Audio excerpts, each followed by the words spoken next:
John of Patmos, traditionally identified with John the Apostle, is recognized within Christian tradition as the author of the Book of Revelation.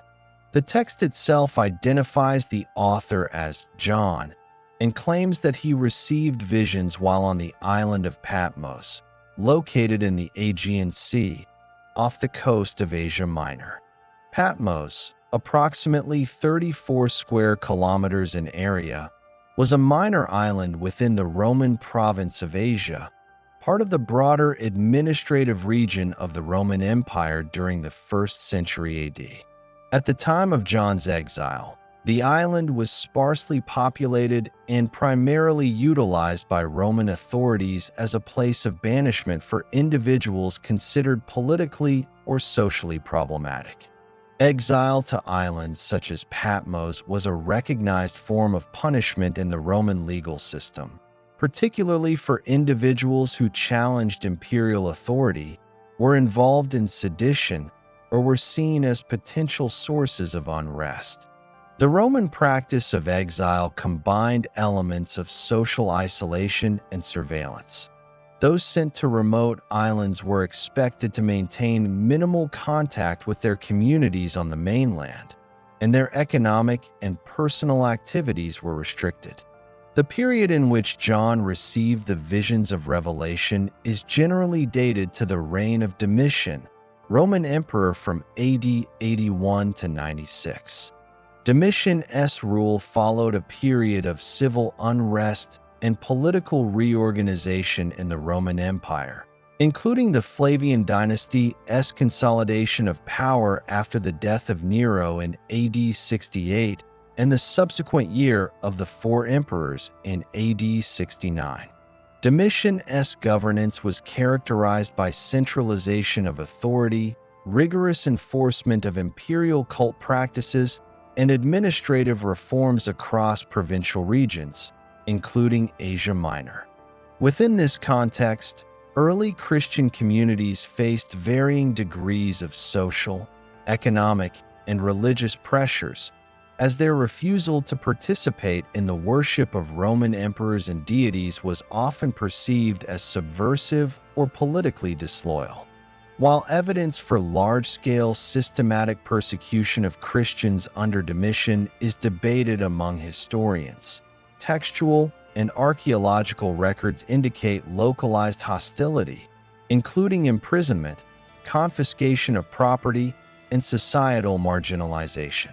John's identity, as understood in historical scholarship, is associated with a figure known within early Christian tradition as John the Apostle.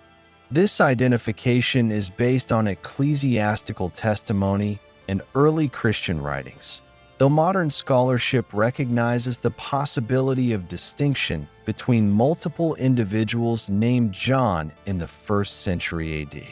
John's connection to the communities of Asia Minor, particularly the 7 churches identified in Revelation, Ephesus, Smyrna, Pergamum, Thyatira, Sardis, Philadelphia, and Laodicea, suggests a figure of considerable theological authority and familiarity with the social and religious dynamics of the region.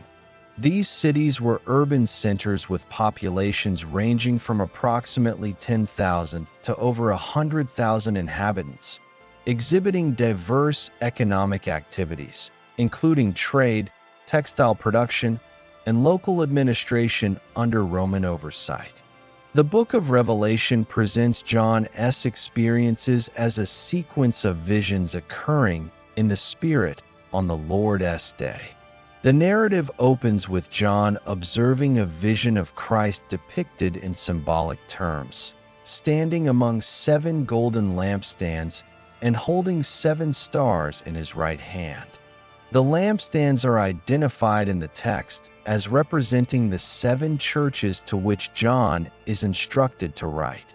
The stars symbolize the angels or messengers associated with these churches, reflecting an organizational and spiritual structure intended to convey guidance and oversight. Christ's appearance is described with specific symbolic features, including a robe extending to the feet, a golden sash, white hair described as like wool, as white as snow, eyes like flames of fire, feet resembling burnished bronze, and a voice described as the sound of many waters.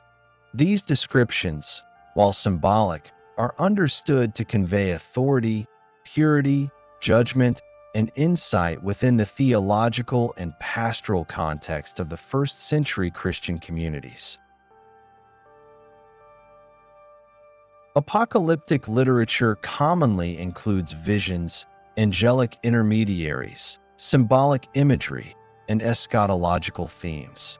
In the 1st century AD, Jewish apocalyptic texts, such as the Book of Daniel, and intertestamental writings, provided precedents for the symbolic depiction of divine authority, cosmic conflict, and ultimate judgment. Revelation incorporates these conventions while adapting them to address the lived experiences of early Christians within the Roman Empire, particularly those facing social marginalization, economic pressure, and occasional persecution. Following the initial vision of Christ, John is instructed to convey messages to the 7 churches of Asia Minor. Each message is structured to provide encouragement, correction, and warning, reflecting both the spiritual condition of the communities and the ethical expectations articulated within early Christian teaching. The directive to write letters to specific cities situates the text within concrete historical and geographic realities. Ephesus, as a major port and commercial center, had a significant population engaged in trade and craft production, and its Christian community is addressed for diligence in maintaining doctrinal integrity while receiving admonishment for loss of initial zeal. Smyrna, a city with a strong imperial cult presence and an economically active population, is commended for endurance amid anticipated persecution. Pergamum, known for its library, temples, and political administration under Roman governors, receives instruction regarding tolerance of false teachings within the congregation. Thyatira, an industrial and textile center, is recognized for charitable work and growth in faith, yet receives a warning concerning ethical compromises influenced by surrounding commercial practices. The letter's content reflects awareness of local social structures, economic pressures, and religious syncretism, indicating that the author possessed detailed knowledge of the community's circumstances. The structure of these communications combines direct address, identification of virtues and faults, and the provision of specific promises contingent upon continued faithfulness. This combination of pastoral oversight, moral instruction, and assurance of divine accountability aligns with practices of early Christian leadership in maintaining cohesion, doctrinal fidelity, and moral discipline within dispersed communities.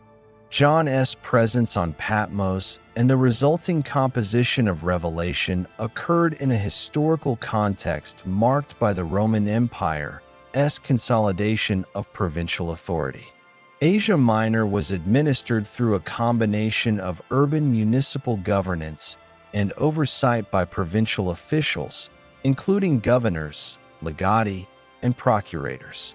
Cities were often organized as self-governing entities, civitates, with councils, bull, and magistrates responsible for local administration, taxation, and public order. Christian communities, as minority religious groups within these urban structures, navigated tensions between adherence to Roman law and fidelity to emerging Christian doctrines.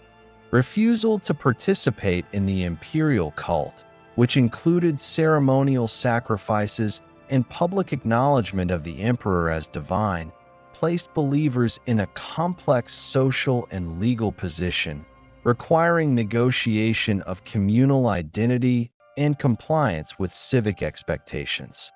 Patmos' geographic isolation facilitated John's contemplative work, while simultaneously underscoring the punitive nature of Roman exile. Access to the island from the mainland was limited, dependent upon maritime conditions and the presence of Roman patrols or local overseers. Communication with the churches of Asia Minor likely relied upon visiting Christians or designated messengers, emphasizing the logistical challenges inherent in maintaining connections across dispersed communities. The process of transmitting the messages to 7 distinct urban centers indicates both the organizational capacities of early Christians and the importance of written instruction as a mechanism for cohesion and instruction. The symbolic depiction of Christ standing among the lampstands and holding the stars may be understood in historical context as a visual articulation of spiritual authority over geographically dispersed communities.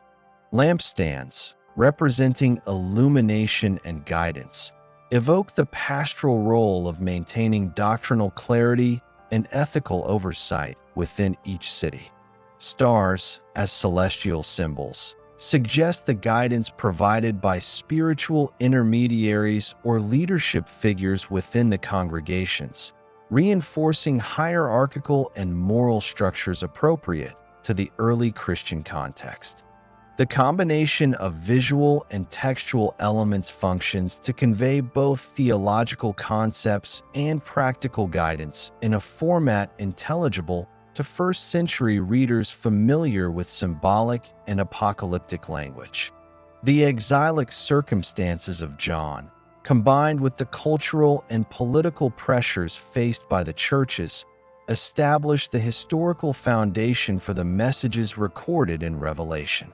These conditions provide insight into the concerns addressed within the text, including endurance amid persecution, vigilance against doctrinal error, ethical conduct within economically and socially complex cities, and the assurance of divine oversight. The interplay between symbolic vision, concrete instruction, and historical context reflects a coherent strategy for pastoral leadership in the late 1st century Roman Empire, demonstrating the integration of theological insight with practical community guidance. The composition of Revelation on Patmos represents the convergence of theological, historical, and social factors. The author situates divine authority within a recognizable spatial and political framework, addressing specific urban centers with attention to their particular challenges.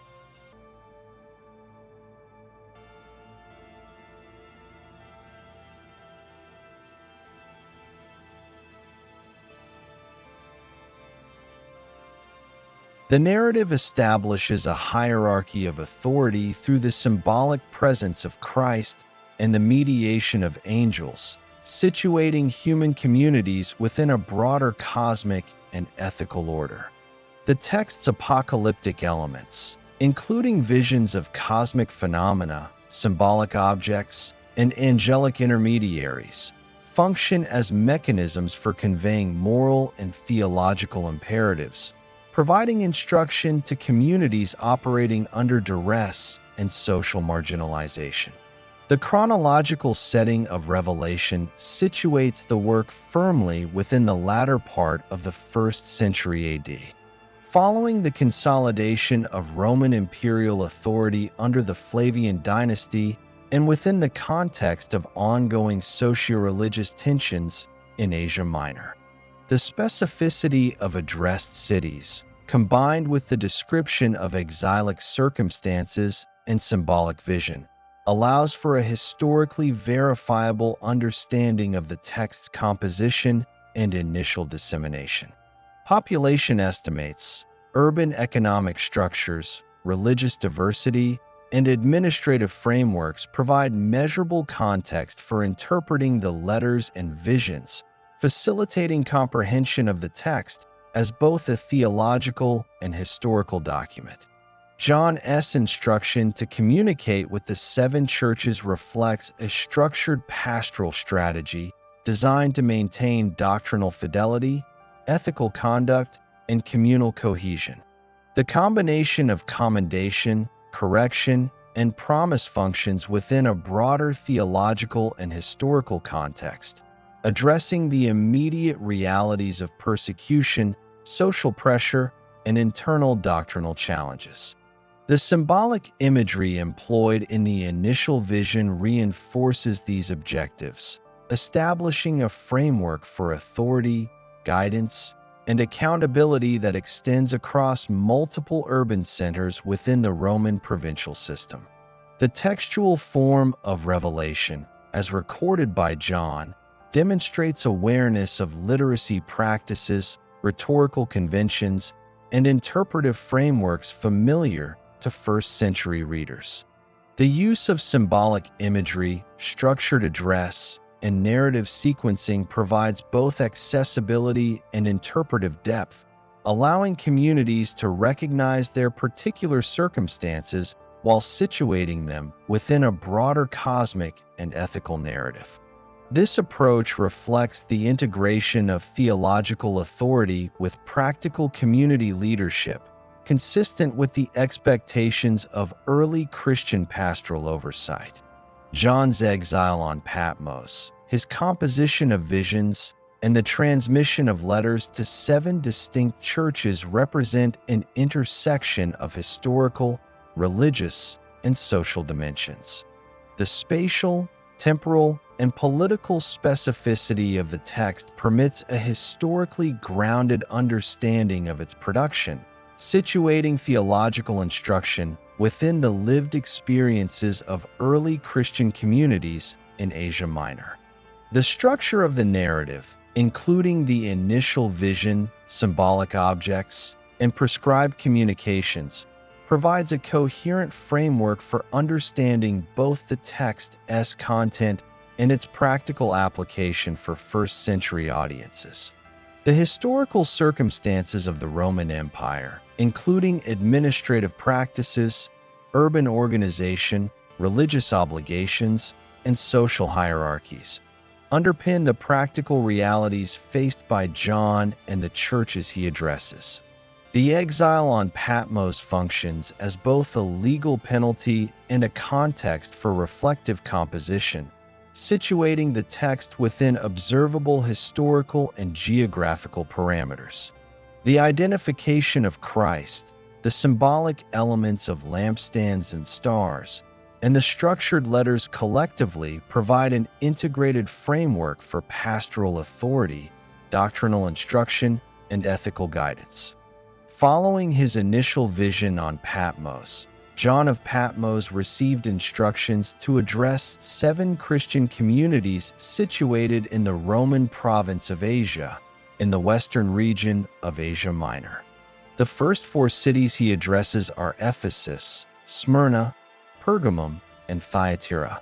These cities were significant urban centers in the 1st century AD, each with unique social, economic, and religious characteristics that shaped the experiences of early Christian communities. The letters contained in Revelation chapters 2 and 3 reflect both the theological concerns and the practical challenges faced by these communities, integrating moral instruction with pastoral oversight within the context of Roman provincial governance and local societal pressures. Ephesus, located on the Aegean coast and serving as a prominent port and commercial hub, had an estimated population of over 200,000 inhabitants during the late 1st century AD.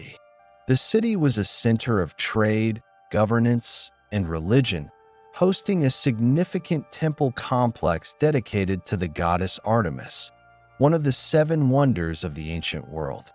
The temple functioned not only as a religious site, but also as a socio-economic institution, generating income, providing employment, and serving as a focal point for civic identity. The Christian community in Ephesus, likely established through missionary activity attributed to early apostles, navigated complex social dynamics, including tensions with pagan authorities, economic competition from guilds tied to the temple, and doctrinal disputes within the congregation. In his letter to Ephesus, John commends the community for its diligence in maintaining orthodoxy, patience in the face of external challenges, and discernment in identifying false teachers. At the same time, he reproaches the community for having forsaken the love they had at first, an indication of spiritual complacency or declining zeal, which may reflect both internal disputes over doctrinal adherence and the pressures of conforming to surrounding social norms. The letter concludes with a call to repentance, the reinstatement of initial devotion, and the promise of continued divine oversight, situating the exhortation within both a theological and historical framework. Smyrna, approximately 40 kilometers northeast of Ephesus, functioned as a coastal city with an active port and a population ranging from 50,000 to 70,000 inhabitants. Known for its loyalty to Rome and its participation in the imperial cult, Smyrna presented a distinctive set of challenges for its Christian community. Participation in the cult of the emperor was an expectation that carried legal and social consequences, and refusal often resulted in economic penalties or social ostracism. The letter to Smyrna, delivered by John's directive, emphasizes faithfulness under pressure and anticipates the trials associated with persecution. The text recognizes both the existing endurance of the community and the imminent dangers they faced, including imprisonment and potential execution. Historically, accounts of Christian persecution under Domitian suggest that cities with strong imperial cult participation, such as Smyrna, were particularly sensitive to acts perceived as disloyalty, which contextualizes the admonition and encouragement recorded in the letter. John's communication provides specific pastoral guidance, acknowledging the external pressures while reinforcing the internal cohesion and spiritual resilience of the community. Pergamum, situated inland near the river Caicus and serving as a prominent administrative and cultural center, had an estimated population of 100,000 inhabitants. The city housed the imperial cult temple of Trajan and previously honored Asclepius, the Greco-Roman god of medicine, reflecting a blend of religious and civic traditions. The Christian community in Pergamum contended with the challenges of existing within a city where civic identity was closely linked to participation in religious and political rights. John's letter addresses both commendation and correction, acknowledging the community's maintenance of faith despite living in an environment with significant external pressures. The text also identifies areas of concern, particularly the toleration of false teachings and the influence of sects described as the Nicolaitans, which are interpreted by scholars as factions advocating compromise with local religious or civic practices. The admonishment serves as both a theological correction and a practical directive for maintaining community integrity in the face of social and religious pluralism. Quantitative assessments of guilds and civic structures within Pergamum suggest that Christians were a minority population, necessitating deliberate adherence to internal discipline and doctrinal clarity to prevent dilution of belief systems under cultural pressures. Thyatira, a city located in the Lycus River Valley and known for its industrial and trade activities, particularly textile production and dyeing, had a population estimated at 80,000 inhabitants. The economic activity of the city required participation in trade guilds, which often incorporated pagan rituals, and loyalty oaths, presenting ethical and religious challenges for Christians seeking to maintain fidelity to their beliefs. The letter to Thyatira recognizes the community's charitable work's growth in faith and persistence in moral and ethical practices, while identifying a significant concern regarding tolerance of practices associated with a figure referred to as Jezebel, which is interpreted as symbolic of leaders promoting immoral or heterodox practices.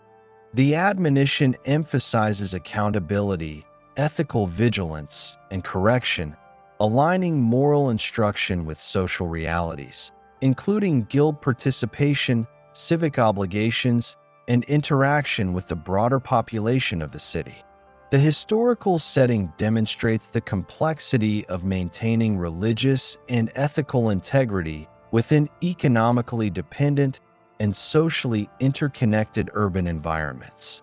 The letters to these four churches collectively illustrate a consistent strategy of pastoral oversight and theological instruction applied within the social, economic, and religious context of Asia Minor under Roman rule.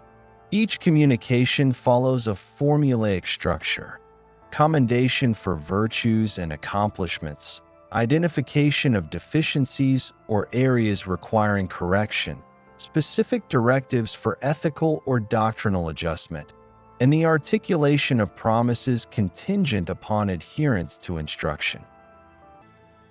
This structure reflects a coherent approach to leadership and guidance, addressing both the immediate concerns of the individual communities and the broader imperatives of early Christian teaching. The geographic distribution of these cities, coastal ports, inland administrative centers, and industrial hubs, demonstrates the diverse conditions under which early Christian communities developed, interacted, and navigated challenges imposed by Roman provincial structures and local civic expectations.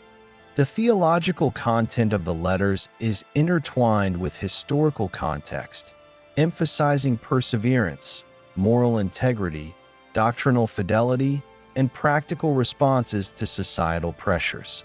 In Ephesus and Pergamum, the focus on doctrinal vigilance addresses the realities of syncretism and the presence of competing philosophical or religious ideologies. In Smyrna and Thyatira, the emphasis on endurance and ethical vigilance reflects the consequences of civic obligations and economic dependencies that intersected with religious practices. The integration of ethical exhortation with historical circumstance illustrates the practical application of theological instruction within urban environments characterized by diverse populations, structured civic institutions, and varied religious affiliations. These letters serve as a mechanism for maintaining communal cohesion, transmitting pastoral authority, and ensuring the continuity of early Christian teachings across multiple centers of population and influence. From a historical perspective, the letters also indicate the mechanisms by which early Christian communities were monitored, instructed, and guided, both internally and through correspondence from recognized authorities such as John. The presence of angelic or spiritual intermediaries referenced in the text may reflect literary conventions of apocalyptic and epistolary genres, providing symbolic authority to the messages while reinforcing the structured oversight of the community. The specificity of address, combined with practical guidance, demonstrates an awareness of the socio-political landscape and the practical challenges associated with minority religious identity within a dominant imperial culture. Quantitative and structural details, including population sizes, civic administrative hierarchies, and economic dependencies, provide measurable context for interpreting the content and directives of the letters. The historical significance of these letters extends beyond immediate pastoral instruction. providing insight into the operational realities of early Christian communities, their strategies for maintaining cohesion, and the interaction between theological imperatives and social exigencies. The community's engagement with civic and religious institutions, responses to economic and social pressures, and internal governance reflect a complex negotiation of faithfulness and survival within the framework of Roman provincial administration. The letters, preservation, and subsequent integration into the canonical text of Revelation indicate the perceived importance of these communications for ongoing doctrinal instruction, community identity, and spiritual guidance across temporal and geographic boundaries. The urban settings of Ephesus, Smyrna, Pergamum, and Thyatira illustrate the diversity of first-century Roman provincial cities, encompassing variations in population density, economic specialization, religious pluralism, and civic engagement. Ephesus's role as a major port facilitated both the dissemination of ideas and the influx of economic and religious influences from across the Mediterranean, while Smyrna's alignment with imperial loyalty positioned the community within a politically sensitive environment. Pergamum's administrative prominence and Thyatira's industrial economy each presented distinct challenges for maintaining communal and doctrinal integrity. John's letters, tailored to these specific contexts, demonstrate the practical application of pastoral authority to diverse social and cultural circumstances. The interplay between moral instruction, doctrinal correction, and socioeconomic context provides a comprehensive framework for understanding the historical, theological, and practical dimensions of these early Christian communities. The letters address concerns regarding the integration of faith with daily life, the maintenance of ethical standards amidst economic obligations, and the necessity of communal vigilance against internal and external threats. The exhortations to repentance, perseverance, and vigilance reflect both theological imperatives and an acute awareness of the operational challenges faced by minority religious groups within urban environments governed by Roman legal and administrative systems. The structure and content of the letters illustrate the integration of historical observation, pastoral strategy, and theological instruction. Commendation of virtues serves to reinforce existing behaviors aligned with ethical and doctrinal standards, while identification of shortcomings provides clear directives for adjustment and correction. The articulation of promises and assurances reinforces accountability, establishing a causal relationship between adherence to instruction and anticipated spiritual outcomes. This framework is consistent across the four letters, providing a model for the subsequent communications to the remaining three churches and establishing continuity within the broader narrative of Revelation. The letters also reflect broader themes relevant to early Christianity, including the tension between religious identity and civic participation, the navigation of social and economic obligations, and the maintenance of doctrinal integrity in the face of syncretism and internal dissent. The explicit references to false teachings, internal divisions, and external pressures underscore the practical and theological challenges faced by communities situated within complex urban landscapes under Roman governance. The pastoral strategy embedded within these communications guides balancing ethical conduct, spiritual devotion, and social interaction within historically verifiable contexts. The letters to the first four churches, therefore, represent a combination of theological exposition, pastoral instruction, and historically grounded observation.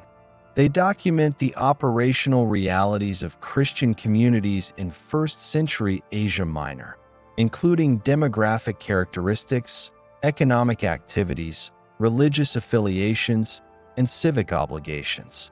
The letter's content demonstrates the integration of historical awareness with theological and moral guidance, providing a framework for communal cohesion, doctrinal fidelity, and ethical conduct across geographically and socially diverse contexts. The practical implications of these letters, including guidance on perseverance, correction of internal errors, and navigation of external pressures, illustrate the applied nature of early Christian leadership and the strategic approach to community governance in a complex provincial environment. The historical and social specificity of these letters, including references to local economic practices, civic affiliations, and religious pluralism, supports a comprehensive understanding of the challenges faced by early Christians. The letters demonstrate the interplay between symbolic instruction, practical guidance, and theological assertion, situating ethical and doctrinal imperatives within observable social, economic, and political conditions. The explicit guidance provided in each letter reflects awareness of the diverse pressures impacting these communities, offering insight into the strategies employed by early Christian leaders to maintain communal integrity, doctrinal consistency, and ethical compliance. The letter's preservation and continued study provide valuable documentation of first-century Christian life, governance, and pastoral oversight. They illustrate the interaction between theology, history, and practical ethics, demonstrating the multifaceted responsibilities of early church leaders in guiding communities through periods of internal and external challenge. The content of the letters reflects both localized knowledge and broader theological concerns, indicating an integrated approach to leadership that is historically grounded, theologically informed, and operationally applicable across multiple urban centers in Roman Asia Minor. Following the letters addressed to the first 4 churches in Asia Minor, John of Patmos continued his epistolary communication to the remaining 3 churches, Sardis, Philadelphia, and Laodicea. These communities, situated within the Roman province of Asia, represented additional urban centers where early Christian populations navigated complex social, economic, and religious circumstances. Each city presented unique challenges arising from local governance structures, population composition, economic activity, and cultural integration with the broader Roman imperial system.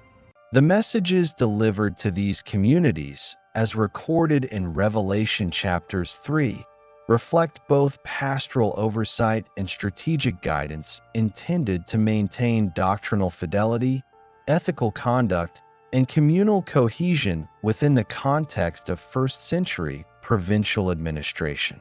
Sardis, located approximately 50 kilometers southeast of Thyatira, functioned historically as a former Lydian capital and an important urban center within Roman Asia. The city had an estimated population of 40,000 to 60,000 inhabitants during the late 1st century AD and retained historical prestige through monumental architecture, including fortifications, temples, and civic buildings.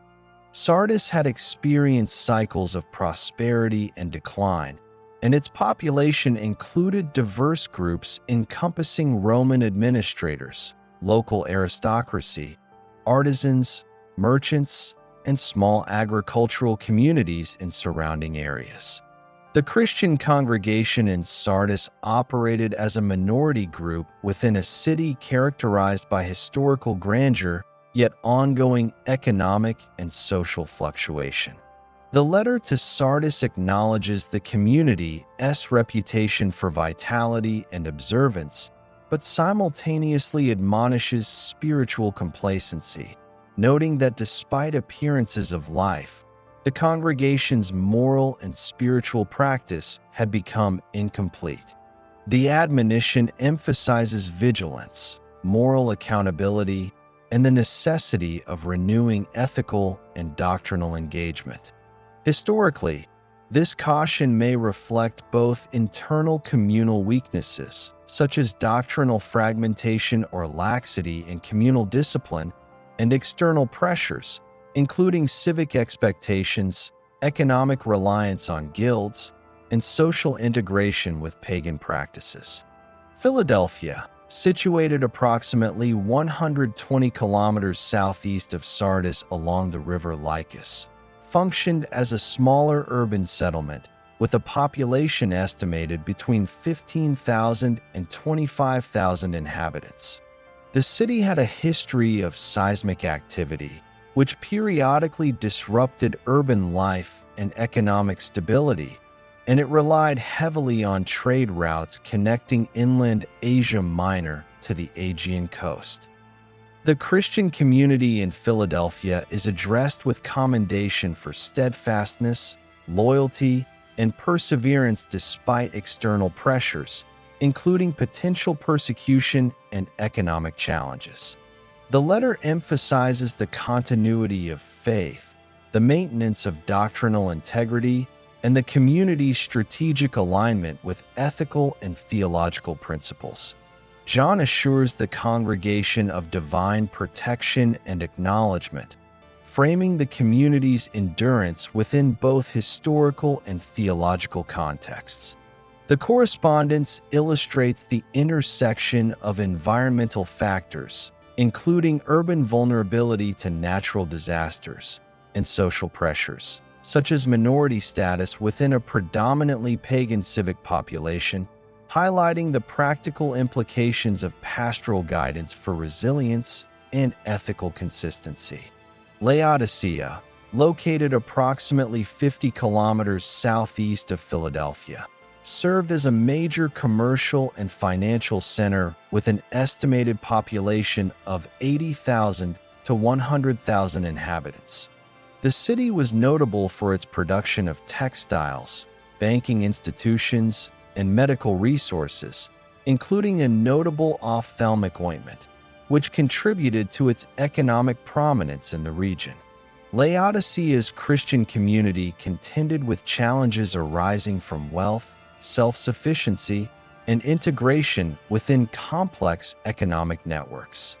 The letter to Laodicea critiques the congregation's lukewarm stance, identifying complacency, ethical compromise, and over-reliance on material resources as impediments to full spiritual and doctrinal engagement.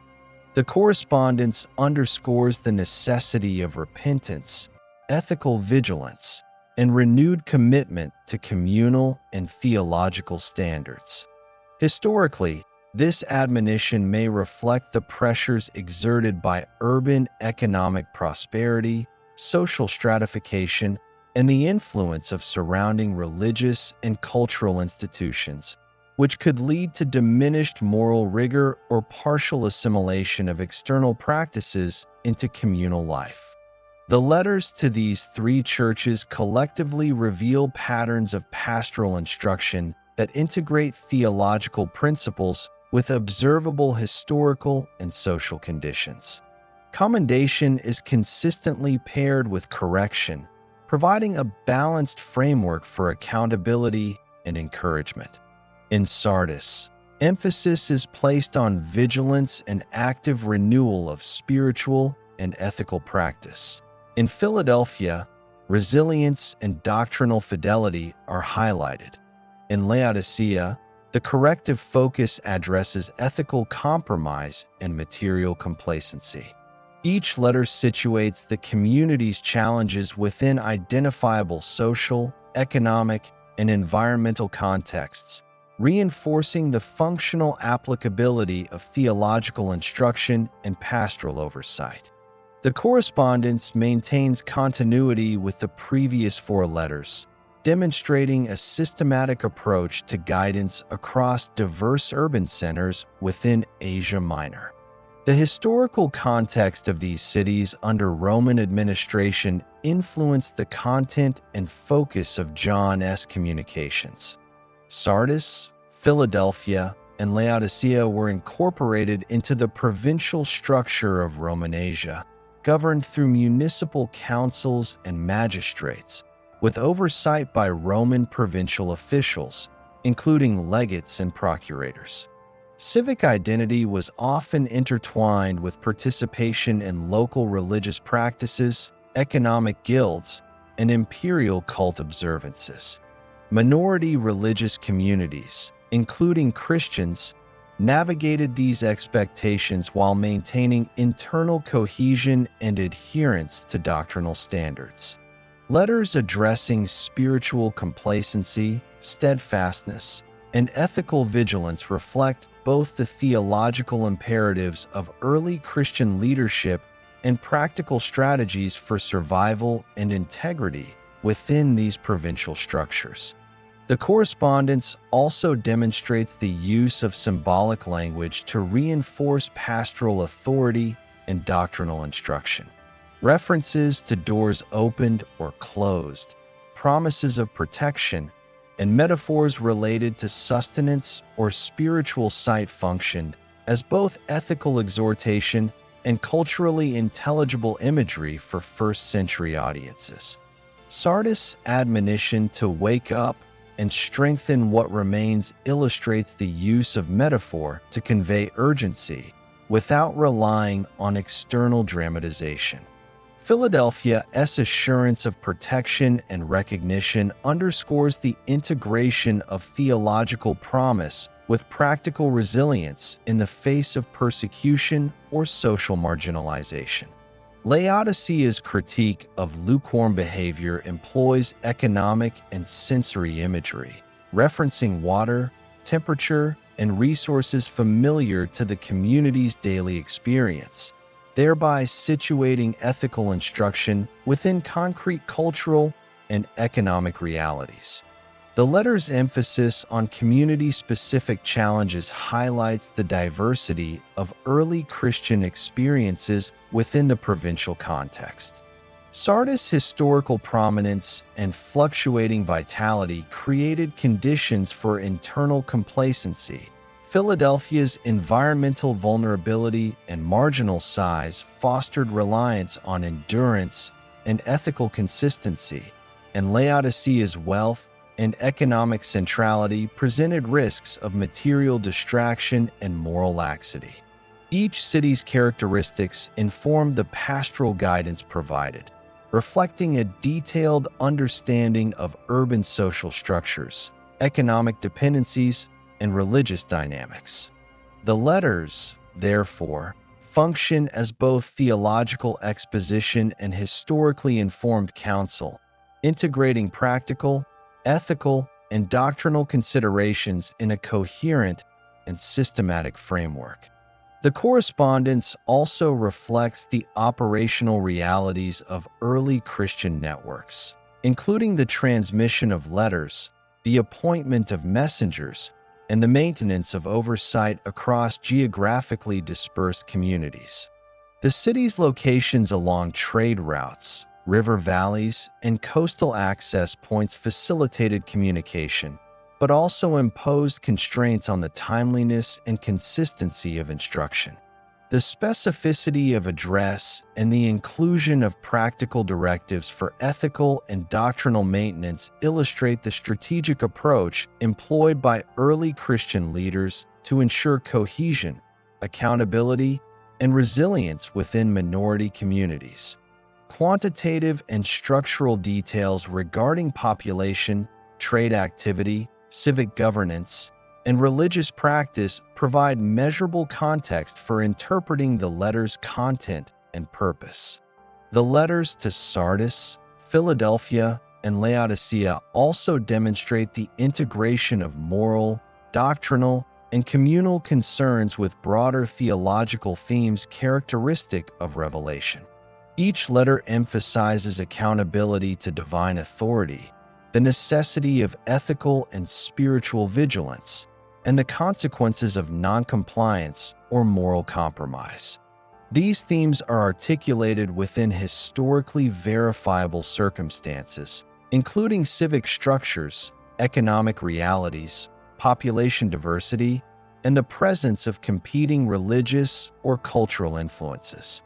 The correspondence maintains consistency with the initial four letters, reinforcing foundational principles of endurance, doctrinal fidelity, and moral integrity across the entirety of Asia Minor's urban Christian communities. The pastoral strategy evident in these letters further illustrates the intersection of historical context and theological instruction. Sardis' admonition addresses both internal spiritual lethargy and external social pressures. Philadelphia's encouragement balances resilience with recognition of environmental and political vulnerability, and Laodicea's critique aligns ethical instruction with economic and social conditions. The letters collectively provide a comprehensive framework for understanding the practical application of theological guidance in the context of first-century urban centers under Roman administration. Ethical exhortation, moral accountability, and reinforcement of doctrinal fidelity are consistently framed in relation to observable historical realities, ensuring the practical utility and historical verifiability of the guidance. From a historical perspective, the letters highlight the complexities of community governance, doctrinal supervision, and ethical instruction within the broader Roman provincial system. Sardis, Philadelphia, and Laodicea each contain diverse populations with varied levels of social influence, economic capability, and engagement with civic and religious institutions. The letter's content addresses both the internal dynamics of community management and the external pressures exerted by imperial oversight, local religious institutions, and civic expectations. This integration of theological instruction with historical and social observation exemplifies the practical methodology employed by early Christian leaders in navigating complex urban environments. The correspondence further demonstrates the strategic use of structured guidance to maintain cohesion across multiple communities. Each letter follows a consistent pattern: recognition of existing strengths, identification of deficiencies, specific directives for correction or reinforcement, and articulation of anticipated outcomes contingent upon adherence. This approach enables the early Christian leadership to address localized challenges while maintaining doctrinal uniformity and ethical consistency across a geographically dispersed network of communities. Quantitative and contextual details, including population estimates, economic activity, and civic obligations, inform both the content and interpretation of the letters, situating ethical instruction within historically verifiable frameworks. The letters to the last three churches also underscore the interconnectedness of theological and historical considerations within Revelation. Sardis' emphasis on vigilance reflects historical fluctuations in civic prominence and communal activity. Philadelphia's commendation for perseverance acknowledges environmental vulnerabilities, including seismic events and the logistical constraints of urban administration. Laodicea's critique of lukewarm faith aligns with observable patterns of wealth, economic influence, and social integration within a cosmopolitan urban environment.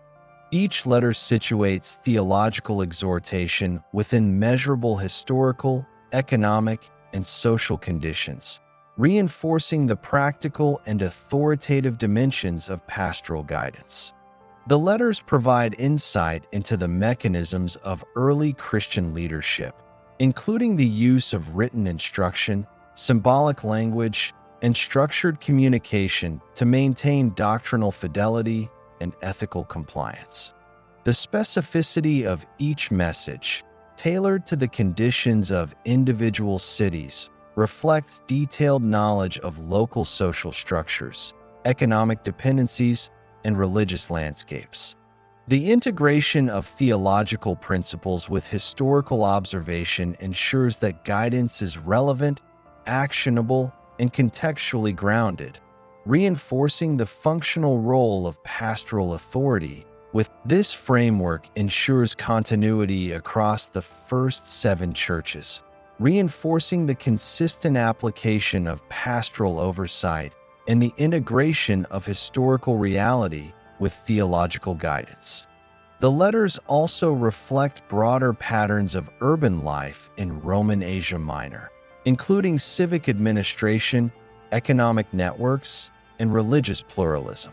Sardis' historical prominence, Philadelphia's smaller scale and environmental vulnerability, and Laodicea's commercial and financial centrality provide diverse contexts in which the letter's directives operate. Ethical exhortation and doctrinal guidance are presented within these observable conditions, emphasizing the applicability of theological instruction to practical challenges in urban governance, social integration, and economic activity. The pastoral and theological framework of these letters ensures the integration of historical awareness, ethical instruction, and doctrinal oversight. Sardis, Philadelphia, and Laodicea receive guidance tailored to the specific conditions of their communities while maintaining consistency with overarching themes present in Revelation. The correspondence illustrates the balance between localized instruction and universal theological principles, providing historically grounded guidance that is operationally applicable across diverse urban environments within the Roman provincial system. The letters, preservation, and continued inclusion in the canonical text of Revelation demonstrate their significance as both historical documentation and theological instruction. They exemplify the integration of ethical, doctrinal, and pastoral concerns with concrete historical realities, providing a structured model for leadership, accountability, and community cohesion. The correspondence illustrates the interplay between local conditions, communal challenges, and theological principles, situating early Christian practice within verifiable historical frameworks while maintaining continuity and coherence with broader biblical instruction.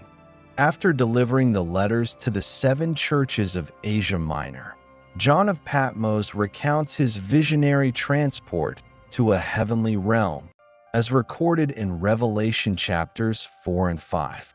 This vision occurs within the context of first-century Christian apocalyptic literature, which employed symbolic and structured imagery to communicate theological truths, communal instruction, and eschatological expectations. John describes being in the Spirit, a phrase consistent with contemporary Jewish and early Christian visionary literature, signifying an altered state of consciousness or divine encounter that allowed perception of realities beyond the material world. The account is structured to communicate both the authority of God over creation and the central role of Christ in the execution of divine purposes, situating the apocalyptic narrative within historical, theological, and pastoral frameworks relevant to early Christian audiences under Roman provincial rule.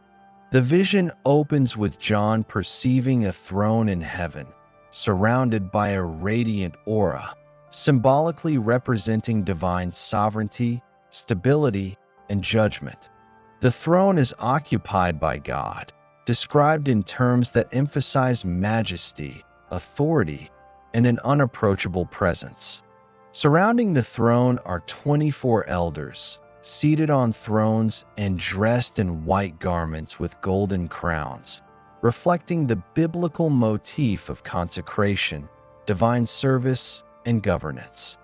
Scholars interpret the 24 elders as symbolic of the entirety of God's covenant people, potentially representing the 12 tribes of Israel and the 12 apostles, thereby establishing continuity between the Old and New Testament communities. The inclusion of elders aligns with historical traditions in Jewish apocalyptic literature, which often depict a heavenly council providing governance or mediating divine decrees.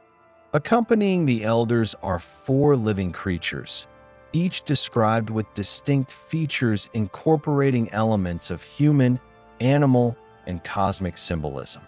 The first creature resembles a lion, the second an ox, the third a human, and the fourth an eagle in flight. These creatures are positioned around the throne and are depicted as continually engaged in worship, reflecting eternal recognition of divine authority. Historically, these figures draw on motifs from prophetic literature, including Ezekiel chapters 1 and 10 and other Jewish apocalyptic sources, situating the imagery within a recognizable theological framework for early Christian audiences. Each creature is described as having multiple wings and eyes, signifying vigilance, perception, and activity within creation, reinforcing the concept of divine oversight extended through both symbolic agents and cosmic representation. John describes a continuum of worship within the heavenly scene, where the living creatures and elders offer praise systematically and repetitively, acknowledging the holiness, power, and sovereignty of God. The elders cast their crowns before the throne, signifying both recognition of divine authority and the transference of honor from human or institutional achievement to God's eternal dominion. The narrative structure emphasizes order, hierarchy, and relational dynamics within the heavenly court, providing a template for understanding divine governance as a reflection of ethical, moral, and spiritual order relevant to human communities. The theological import of this vision is communicated to first-century believers through the integration of symbolic authority, hierarchical representation, and ritualized acknowledgement of divine primacy. Central to the vision is the depiction of a scroll sealed with 7 seals, held in the right hand of God. The scroll functions as both a literary and theological device, representing divine authority, the plan of salvation, and the unfolding of historical and eschatological events.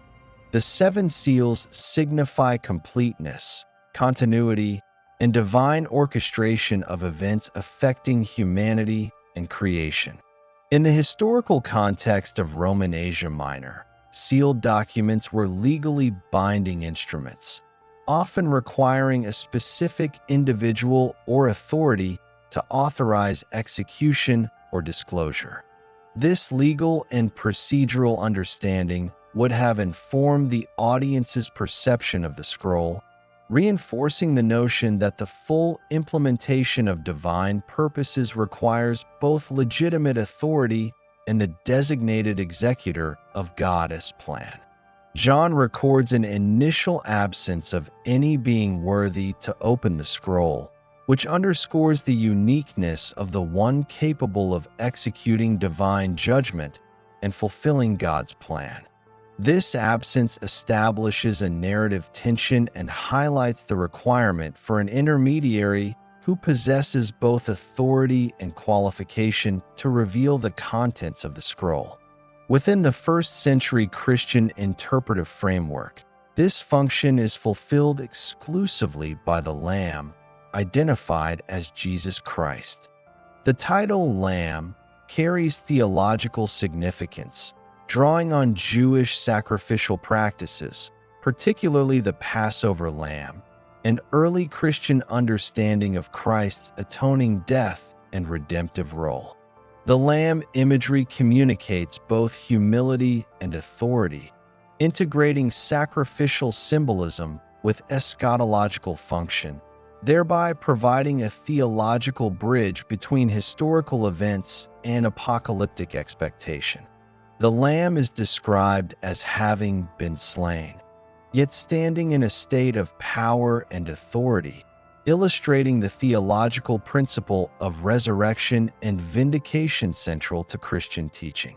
The juxtaposition of sacrifice and authority conveys a complex understanding of divine justice, redemptive action, and the ultimate role of Christ in governing history and executing judgment. The narrative presents Christ as the sole mediator capable of unlocking divine decrees, reinforcing both the uniqueness of the person of Christ and the continuity of divine purpose throughout biblical history. This depiction aligns with early Christian doctrinal emphasis on Christ's dual role as both Redeemer and sovereign executor of God's plan. Upon recognition of the Lamb's worthiness, the narrative describes the elders and living creatures offering a sequence of praise and adoration, incorporating symbolic language that emphasizes both cosmic and moral dimensions. The acclamations reflect acknowledgement of Christ's role in redeeming humanity, establishing moral order, and executing divine authority across temporal and spiritual realms. This worship includes linguistic elements and phrases paralleling prophetic literature and Jewish apocalyptic traditions, situating the vision within an established theological and literary framework that early Christian audiences would have recognized as authoritative and consistent with Scripture. The scroll itself, as a central narrative and theological element, functions as a device through which the unfolding of historical and eschatological events is structured. The subsequent opening of the seals, described in later chapters of Revelation, represents both continuity of divine action and sequential disclosure of judgment and redemption. Historically, the use of sequential revelation mirrors patterns of Jewish apocalyptic literature, where visions are revealed progressively to communicate moral, theological, and prophetic instruction. The scroll provides a framework for understanding the intersection of divine authority, human history, and eschatological expectation, serving as both an instructive and predictive element within the broader narrative. John's visionary account also incorporates precise temporal and structural details that convey historical credibility within the apocalyptic genre. The depiction of the throne room, the positioning of the elders and living creatures, and the systematic order of worship reflect both literary conventions and theological priorities relevant to early Christian communities. The integration of hierarchical and ritualized structures within the vision mirrors social and administrative structures familiar to first-century audiences, including Roman bureaucratic and civic models, thereby situating the cosmic narrative within a recognizable framework for practical comprehension. Theologically, the vision establishes foundational principles regarding divine governance, moral oversight, and the execution of justice. The throne signifies ultimate authority. The elders symbolize continuity of covenantal responsibility, and the living creatures embody vigilance and cosmic order. Exclusive authority to open the scroll reinforces the theological assertion of Christ's unique role in history, governance, and eschatological fulfillment.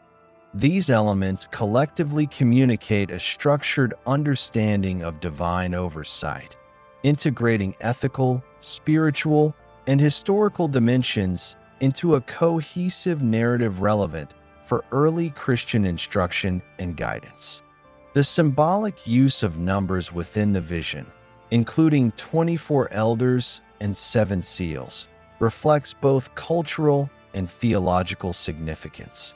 24 representing the union of the 12 tribes of Israel and 12 apostles, establishes continuity between Old Testament covenantal structures and New Testament ecclesiastical authority. 7. Denoting completeness and divine perfection, structures the narrative around the totality of divine action and moral completeness. These numerical conventions provide early Christian audiences with an interpretive framework for understanding both immediate and long-term consequences of ethical behavior, spiritual fidelity, and engagement with the unfolding divine plan. The vision also emphasizes accountability and relational dynamics within the spiritual and cosmic framework. Elders casting crowns, living creatures engaged in continual worship, and the Lamb's execution of authority illustrate the interdependence of divine authority, human responsibility, and cosmic order.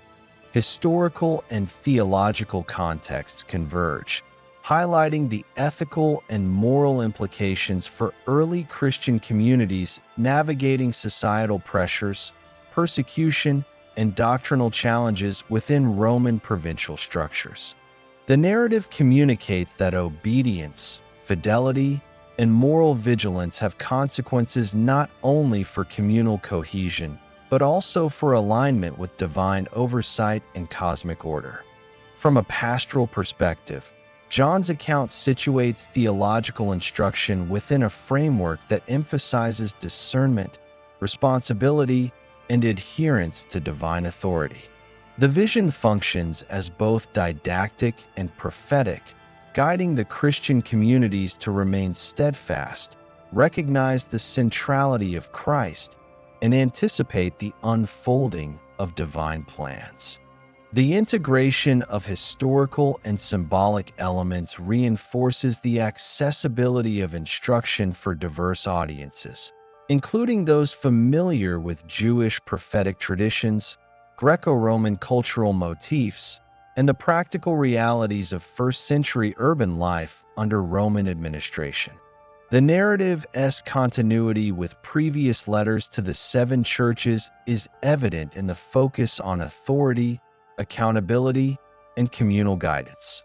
Just as the letters emphasized vigilance, endurance, and doctrinal fidelity, the vision situates these principles within a cosmic and theological framework, illustrating the broader implications of ethical and spiritual conduct. The depiction of divine authority, structured worship, and Christ's mediating role extends the localized pastoral instruction to a universal and eschatological context, reinforcing the enduring relevance of the guidance provided to the initial communities. The vision of the throne and the scroll also establishes the procedural and hierarchical order for the subsequent unfolding of events.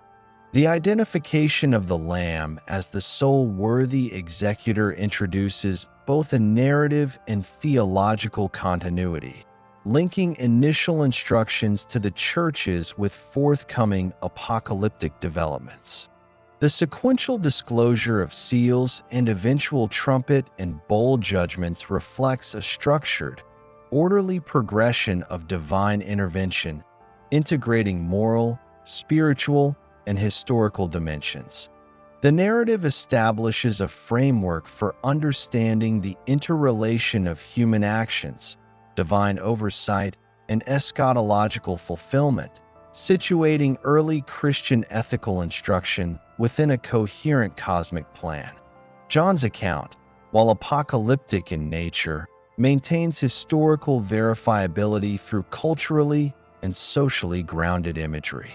References to governance, worship structures, and hierarchical organization mirror practical realities of first-century Mediterranean civic life.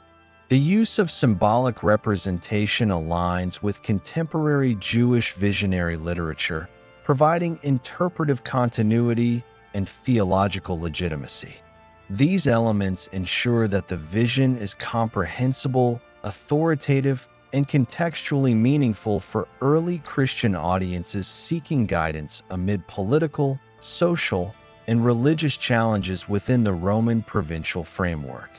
The vision also establishes the theological precedent for subsequent apocalyptic revelations, emphasizing structured communication, sequential disclosure, and moral instruction. The scroll, the elders, the living creatures, and the Lamb collectively form a systematic framework for understanding divine governance, ethical accountability, and historical unfolding. Early Christian audiences would have recognized these symbols both in terms of inherited Jewish traditions and contemporary cultural analogs, facilitating practical comprehension of theological principles within historically and socially grounded frameworks. Following the depiction of the heavenly throne room and the recognition of the Lamb's authority in Revelation chapters 4 and 5, John of Patmos records the commencement of a sequential disclosure in which the Lamb opens the first 4 of 7 seals on the scroll. The scroll, sealed with 7 symbolic seals, represents both the unfolding of divine authority and the progressive implementation of God's plan within human history. This section, corresponding to Revelation chapter 6, introduces the first 4 seals, each associated with a distinct symbolic figure known as a horseman. The imagery employed reflects contemporary apocalyptic conventions, including the use of symbolic colors, figures, and objects to communicate moral, spiritual, and historical realities to early Christian audiences situated within the Roman provincial context of Asia Minor. These figures, commonly referred to as the 4 horsemen of the apocalypse, function as both symbolic and didactic instruments, conveying theological instruction regarding divine oversight, human responsibility, and historical contingencies. The opening of the first seal introduces a rider on a white horse, carrying a bow and wearing a crown.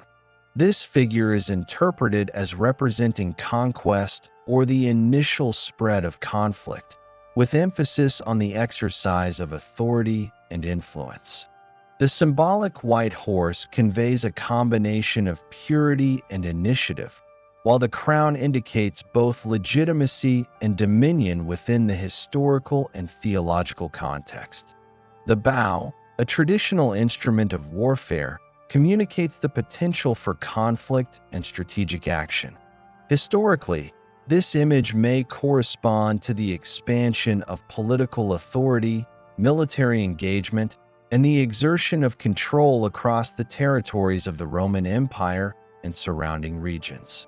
The depiction situates early Christian observers within a framework that connects divine oversight with observable historical dynamics, emphasizing that human political and military activity occurs within a structure ultimately accountable to God's sovereignty.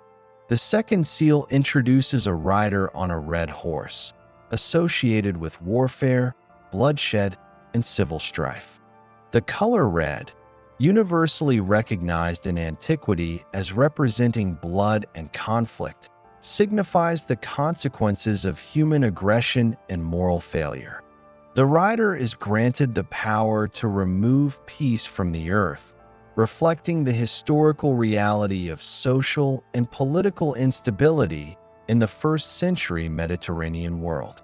This period, during the reigns of Roman emperors such as Domitian, 81 to 96 AD, was characterized by regional uprisings, military campaigns, and localized disturbances within provincial territories, including Asia Minor. The depiction of the red horse and its rider communicates the theological principle that human conflict is both a result of sin and a component of the broader divine plan for moral testing, communal endurance, and historical progression. The third seal reveals a rider on a black horse, holding a pair of scales. This figure symbolizes famine, scarcity, and economic imbalance. The black color signifies severity, judgment, and deprivation, while the scales represent measurement, calculation, and regulation, highlighting both ethical and economic dimensions of scarcity. Within the historical context, Roman Asia Minor experienced fluctuations in agricultural productivity, regional trade disruptions, and variable taxation policies imposed by imperial authorities, contributing to uneven access to resources. The depiction of famine and scarcity serves as a didactic illustration of the consequences of human mismanagement, systemic inequality, and societal dependence on ethical and moral order. The horseman's presence emphasizes the integration of economic realities with divine oversight, reinforcing the principle that both material and moral conditions are subject to accountability and governance within God's comprehensive plan. The fourth seal introduces a rider on a pale or ashen horse, identified as representing death, accompanied by Hades or the realm of the dead. The color and accompanying symbolism convey mortality, decay, and the inevitable conclusion of life for all human beings. The historical and social implications of this image are multifaceted, reflecting both natural mortality and the consequences of warfare, famine, and social disruption. In the context of Roman provincial life, communities faced multiple mortality pressures, including disease outbreaks, occupational hazards, and military conscription. The depiction of death as a rider emphasizes the universality of mortality, the impartiality of divine justice, and the necessity for human ethical and spiritual vigilance. Hades, depicted as following or accompanying death, reinforces the conceptual framework of judgment, consequence, and accountability, situating historical and natural events within the overarching theological narrative. Each of the four horsemen is presented sequentially, establishing a framework for progressive revelation and illustrating the structured unfolding of historical, social, and moral realities. The order of appearance emphasizes the cumulative effect of human activity and divine oversight, beginning with conquest and authority, progressing through warfare and instability, transitioning to economic scarcity, and culminating in mortality and judgment. Sequential nature reflects both literary and theological conventions of apocalyptic literature, where staged disclosure communicates ethical imperatives, historical observation, and eschatological anticipation. This structured approach provides early Christian audiences with interpretive guidance, enabling recognition of divine governance within observable historical phenomena.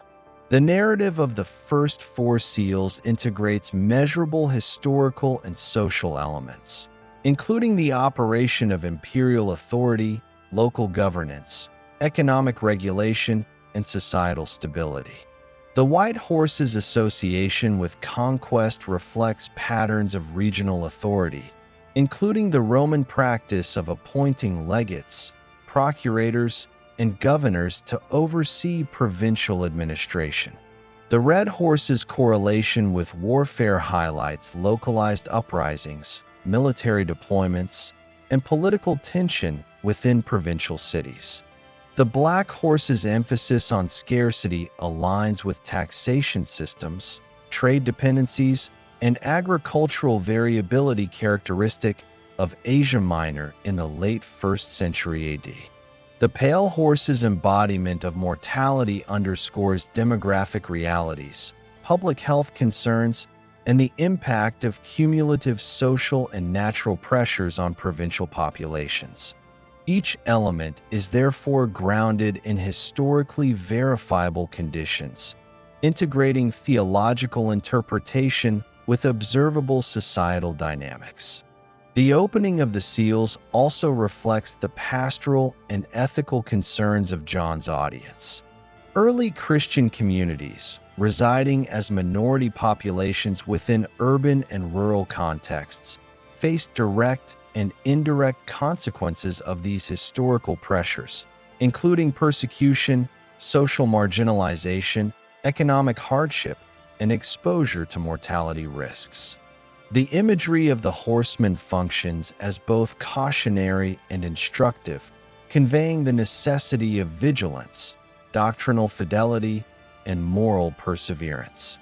By situating these events within symbolic yet historically resonant imagery, the narrative communicates practical guidance while maintaining theological authority, reinforcing the principles emphasized in the letters to the 7 churches. The theological significance of the first 4 seals is further reinforced through associated motifs of authority, accountability, and consequence. The crowns, bows, and scales reflect both divine and human systems of order, illustrating the intersection of spiritual governance and historical causality. The narrative establishes continuity between ethical conduct, social structures, and divine oversight, framing historical events as part of a coherent, purposeful design.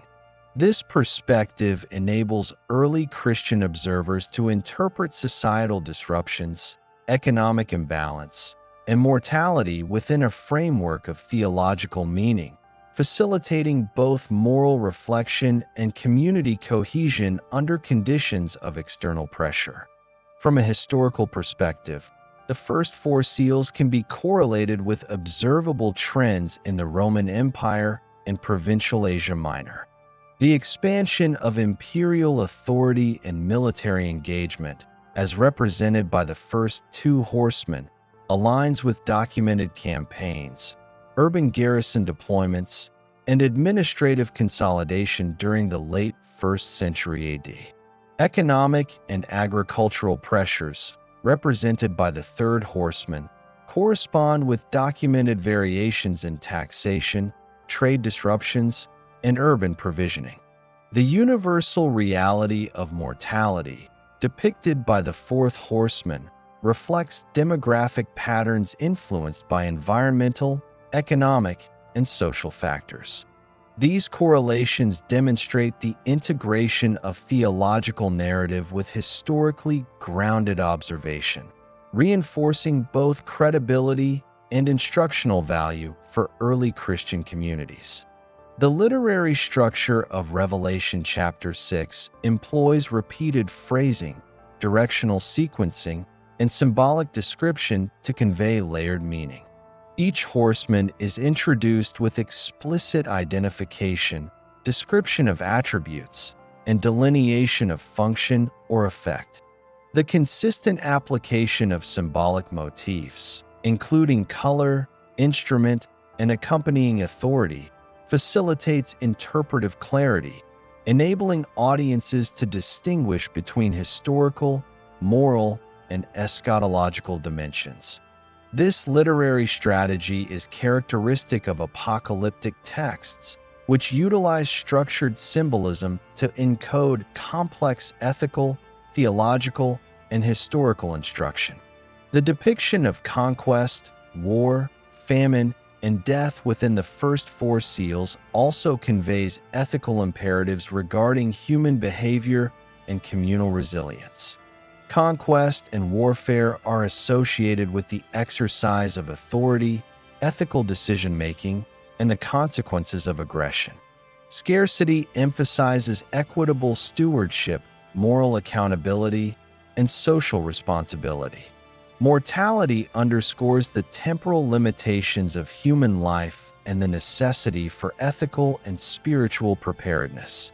Collectively, these themes reinforce the pastoral objectives of Revelation, providing early Christian communities with both interpretive frameworks for historical realities and practical guidance for maintaining doctrinal and ethical integrity. The narrative continuity established by the first four seals situates subsequent seals and judgments within a progressive framework. The structured unfolding allows early Christian audiences to anticipate the relational consequences of human actions, divine oversight, and historical developments.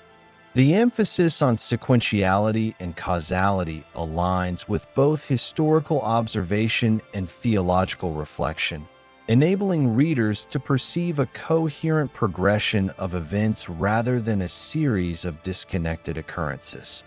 This approach integrates moral, social, and historical instruction, reinforcing the educational and pastoral objectives of the text. The first four seals also highlight the universality of the consequences depicted. Conquest, war, famine, and death affect all populations within the Roman provincial and imperial context, reflecting both the impartiality of divine justice and the interconnectedness of historical processes.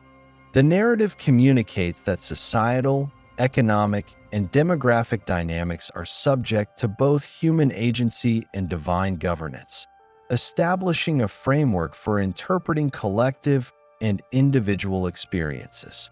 This perspective facilitates both communal cohesion and individual ethical reflection, ensuring that the narrative maintains relevance across diverse early Christian communities within Asia Minor. Theologically, the first four seals reinforce the principle that divine authority encompasses both natural and human historical processes. The Lamb's role in opening the seals underscores Christ's mediating authority in history, while the horseman's actions demonstrate the operationalization of divine oversight within observable events. The integration of symbolic imagery with historical plausibility enables audiences to interpret societal disruptions as meaningful within a theological framework, balancing spiritual instruction with historical awareness. This synthesis of theology and history reflects the pastoral authority conveyed through John's vision, situating moral, ethical, and eschatological instruction within a historically grounded narrative. The opening of the first four seals in Revelation chapter 6 establishes a comprehensive framework for understanding the intersection of divine authority, human action, and historical reality. Conquest, war, famine, and death are depicted through symbolic figures whose attributes, actions, and consequences reflect measurable historical, social, and moral conditions within first-century Asia Minor and the broader Roman Empire. The vision provides early Christian communities with both interpretive clarity and practical guidance, integrating theological principles with historically grounded observation, and establishing continuity for subsequent apocalyptic revelations, including the remaining three seals, the seven trumpets, and the bowls of wrath. The narrative emphasizes ethical accountability, communal resilience, and doctrinal fidelity within the context of historical realities, reinforcing the pastoral and theological objectives of Revelation. Following the sequential opening of the first four seals, which introduced the symbolic horsemen representing conquest, warfare, famine, and death, John of Patmos records the opening of the fifth and sixth seals in Revelation chapter 6. These seals shift the focus from broad societal and historical conditions to the experiences of specific groups of individuals, highlighting the ethical, moral, and existential dimensions of divine oversight. The fifth seal emphasizes persecution and martyrdom, while the sixth seal presents cosmic and natural disturbances, both serving as instructive symbols for early Christian communities in the Roman provincial context and reflecting historically observable realities intertwined with theological interpretation. The fifth seal reveals the souls of those who had been slain for the word of God and the testimony they upheld. John describes these individuals as being under the altar, a term that evokes imagery of sacrificial practices within the Jerusalem temple and aligns with broader Jewish sacrificial and cultic traditions. The altar, representing both mediation and intercession, situates the martyrs within a theological framework that underscores their role as witnesses to divine authority, ethical fidelity, and the moral imperative to resist corruption and injustice. Historically, early Christian communities in Asia Minor and other Roman provinces were subject to episodic persecution, ranging from social ostracism to legal sanction, forced labor, confiscation of property, and execution.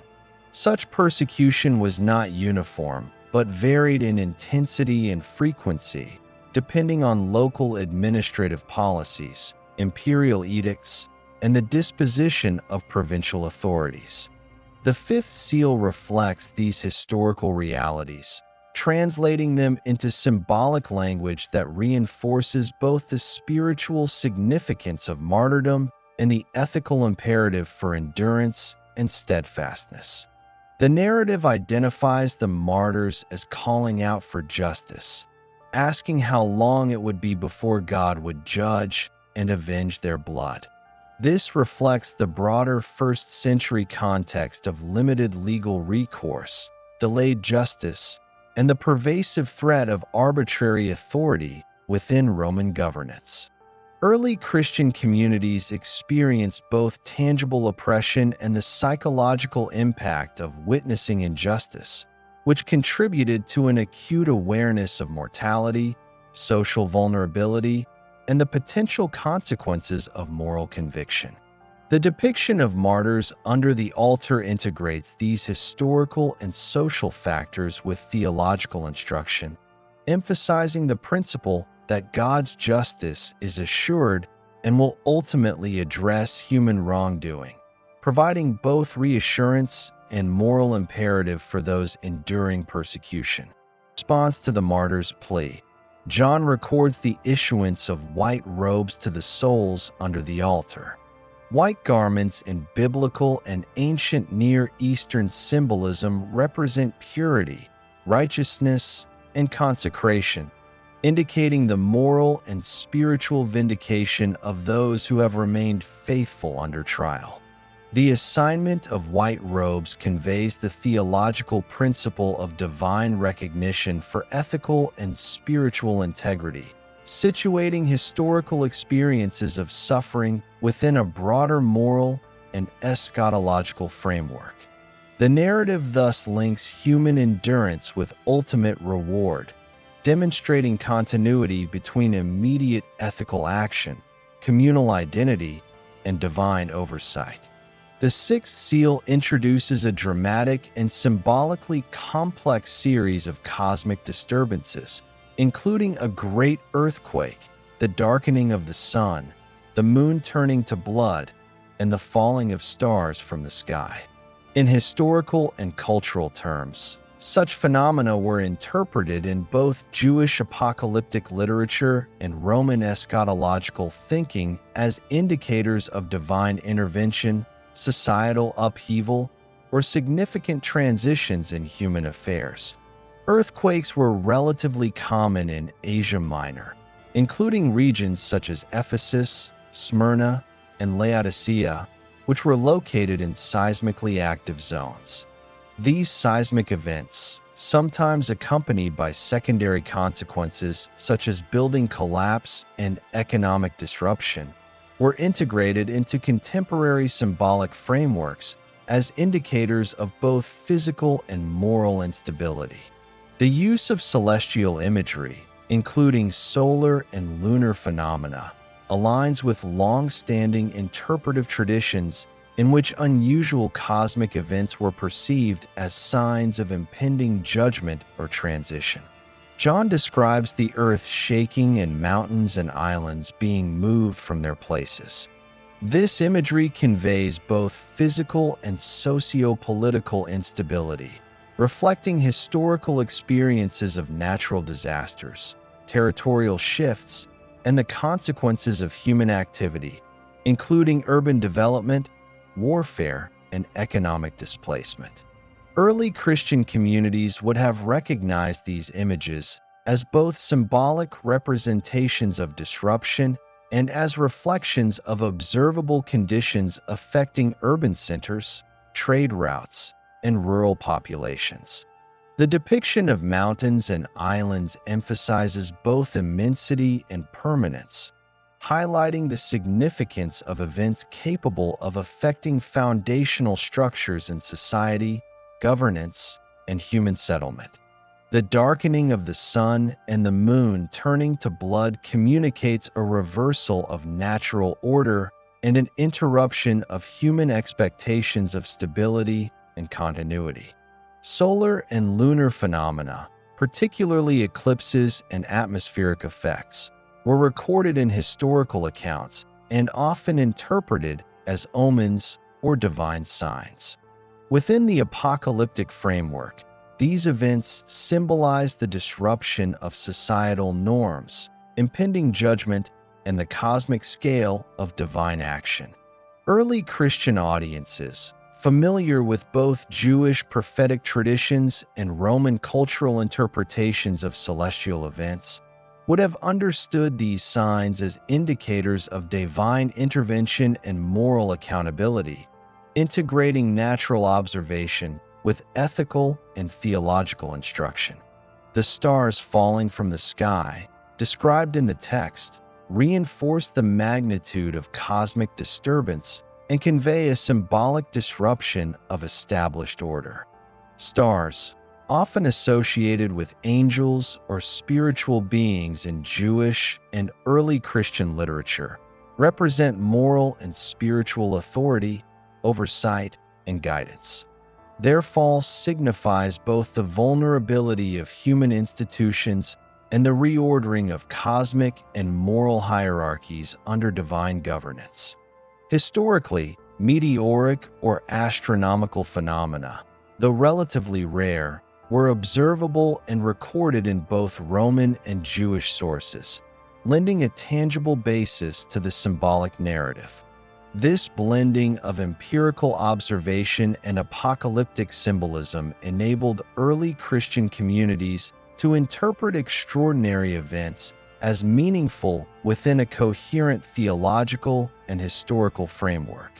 In addition to cosmic phenomena, the sixth seal includes descriptions of social and psychological effects, including fear and acknowledgement of divine authority. Individuals across social strata, from slaves to rulers, are depicted as seeking concealment from divine presence, illustrating recognition of the impartiality and universality of divine justice.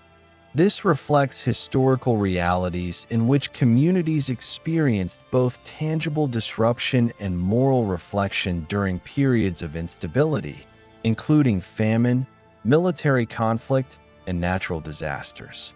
The narrative underscores the principle that divine oversight encompasses all human activity and that ethical, moral, and spiritual accountability applies universally, transcending social, political, and economic distinctions.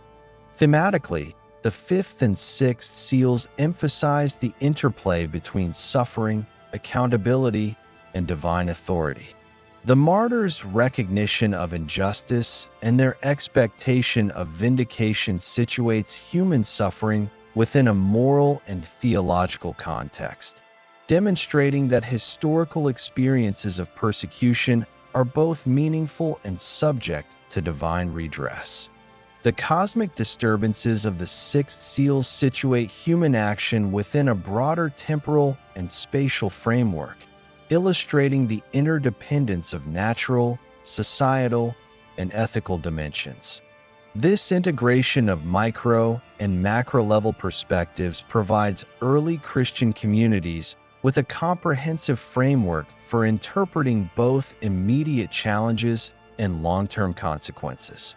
The narrative structure of the fifth and sixth seals maintains the sequential and systematic disclosure characteristic of apocalyptic literature. Each seal introduces specific elements with defined attributes, observable consequences, and theological significance. The use of consistent symbolic language, including colors, instruments, garments, and cosmic imagery, facilitates interpretive clarity, allowing audiences to distinguish between moral, historical, and eschatological dimensions.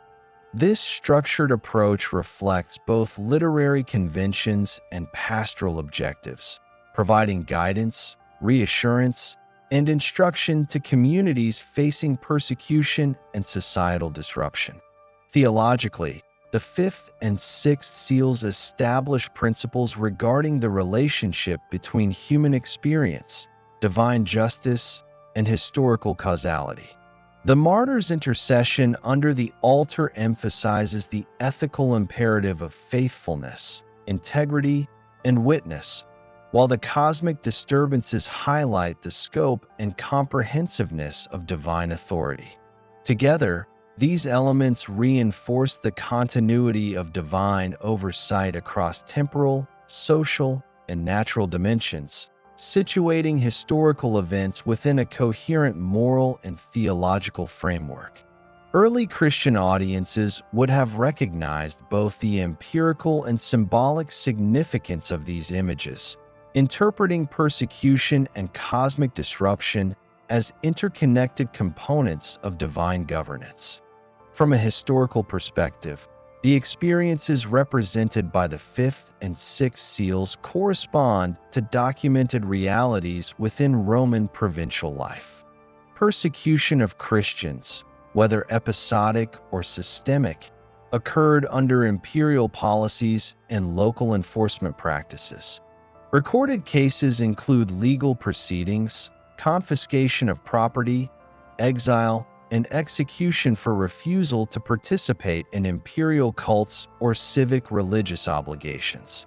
These measures were intended to preserve social cohesion, reinforce loyalty to imperial authority, and suppress dissent, while inadvertently creating conditions that highlighted moral and spiritual conviction among Christian communities. The depiction of martyrs under the altar symbolically encodes these realities within a theological and instructive framework, emphasizing divine recognition and ultimate vindication. Similarly, natural and cosmic disturbances, including earthquakes, eclipses, and atmospheric phenomena, were documented by contemporary historians, geographers, and chroniclers. Seismically active regions in Asia Minor, including Ephesus, Sardis, and Smyrna, experienced recurrent earthquakes, some of which caused structural damage, social disruption, and economic strain. Such events were often interpreted as indicative of divine displeasure or as omens in both Jewish and Greco-Roman traditions. John's integration of these observable realities into the apocalyptic vision provides historical grounding for symbolic imagery, reinforcing credibility and facilitating practical comprehension for first-century audiences. The fifth and sixth seals also function pedagogically, providing ethical and moral instruction for early Christian communities. Martyrdom is presented as both an unavoidable consequence of adherence to divine instruction and a path to ultimate recognition and vindication. Cosmic and natural disturbances serve as reminders of the impermanence of human institutions, the inevitability of mortality, and the necessity of alignment with divine authority. Collectively, these motifs reinforce principles of endurance, faithfulness, ethical conduct, and communal solidarity, while situating historical and environmental events within a coherent theological framework. Following the sequential opening of the first 6 seals, John of Patmos records the opening of the 7th seal in Revelation chapter 8, marking a transition in the apocalyptic narrative from the initial unfolding of divine judgments to a more detailed and structured series of trumpet proclamations. The 7th seal introduces a new phase of divine action, characterized by heightened solemnity, ritual order, and the preparation for specific judgments that will affect both human communities and the natural environment.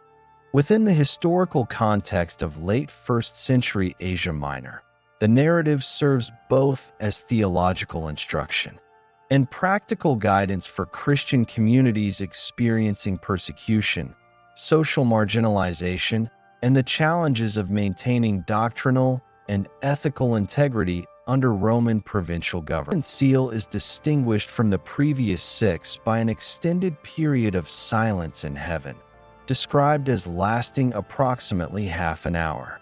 This silence, unique within the apocalyptic text, conveys solemnity, anticipation, and the gravity of forthcoming divine action.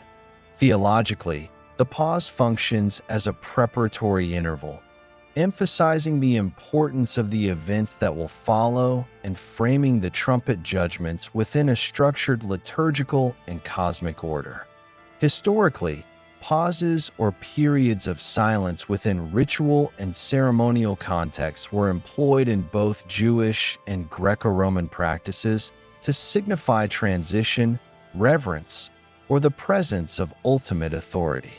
The use of silence within the 7th seal aligns with these conventions, providing an interpretive and emotional cue to the audience regarding the seriousness and inevitability of divine intervention. Following this period of silence, 7 angels are introduced, each assigned a trumpet. The assignment of the trumpets establishes a sequential and hierarchical framework for subsequent judgments, reflecting both literary structure and theological intent. Trumpets, historically used in Jewish temple practice, Roman military signaling, and civic ceremonies, serve as instruments of both warning and proclamation. In the context of Revelation, the trumpets function as agents of divine communication, signaling specific events that will unfold across social, political, and environmental domains. Their introduction emphasizes both procedural order and the authority of God mediated through Christ and the designated angelic messengers. The first angel is instructed to sound the trumpet, initiating the first judgment. Each trumpet, when sounded, triggers a defined event, establishing a cumulative and progressive series of effects. The sequential structure reinforces the principle of orderly divine governance, in which events are interconnected, purposeful, and contingent upon the fulfillment of prior actions. This organization mirrors both historical administrative practices in Roman provinces, which relied on hierarchical delegation and sequential enforcement, and Jewish ritual structures, which utilized ordered sequences to convey theological and ethical meaning. The second trumpet heralds a judgment affecting the seas and maritime activities. Specifically, a portion of the sea is transformed into blood and maritime life is impacted.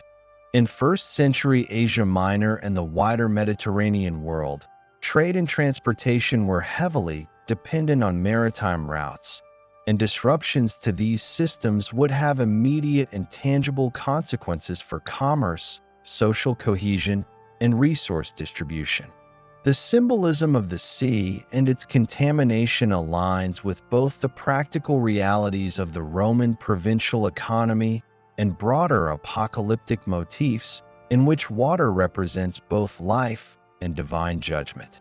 The use of specific natural elements as vehicles for divine action conveys the interconnectedness of ecological, economic, and moral dimensions within historical experience. The third trumpet involves the contamination of rivers and freshwater sources, reinforcing the theme of human reliance on natural systems for sustenance and survival. Theologically, the transformation of these resources communicates divine authority over provision, sustenance, and moral order. Historically, water sources such as rivers and aqueducts were critical for urban life, agriculture, and industrial activity in Roman provincial cities, including Ephesus, Smyrna, and Pergamum. Disruption of these resources would have tangible social and economic consequences, including scarcity, public health challenges, and potential conflict over access. The narrative situates these events within a structured theological framework, emphasizing the ethical implications of human stewardship and the moral accountability inherent in dependence on natural resources governed by divine oversight. The fourth trumpet affects celestial bodies, specifically the sun, moon, and stars, leading to partial diminishment of light and disruption of natural cycles. These phenomena, observable within the Mediterranean world, would have been associated with both practical concerns, such as agricultural and maritime scheduling, and symbolic interpretation, including divine judgment and cosmic recalibration. In the apocalyptic literary tradition, the diminution of celestial light represents moral, social, and spiritual disruption, signaling a period in which human actions are subjected to increased scrutiny and historical events are aligned with divine intention.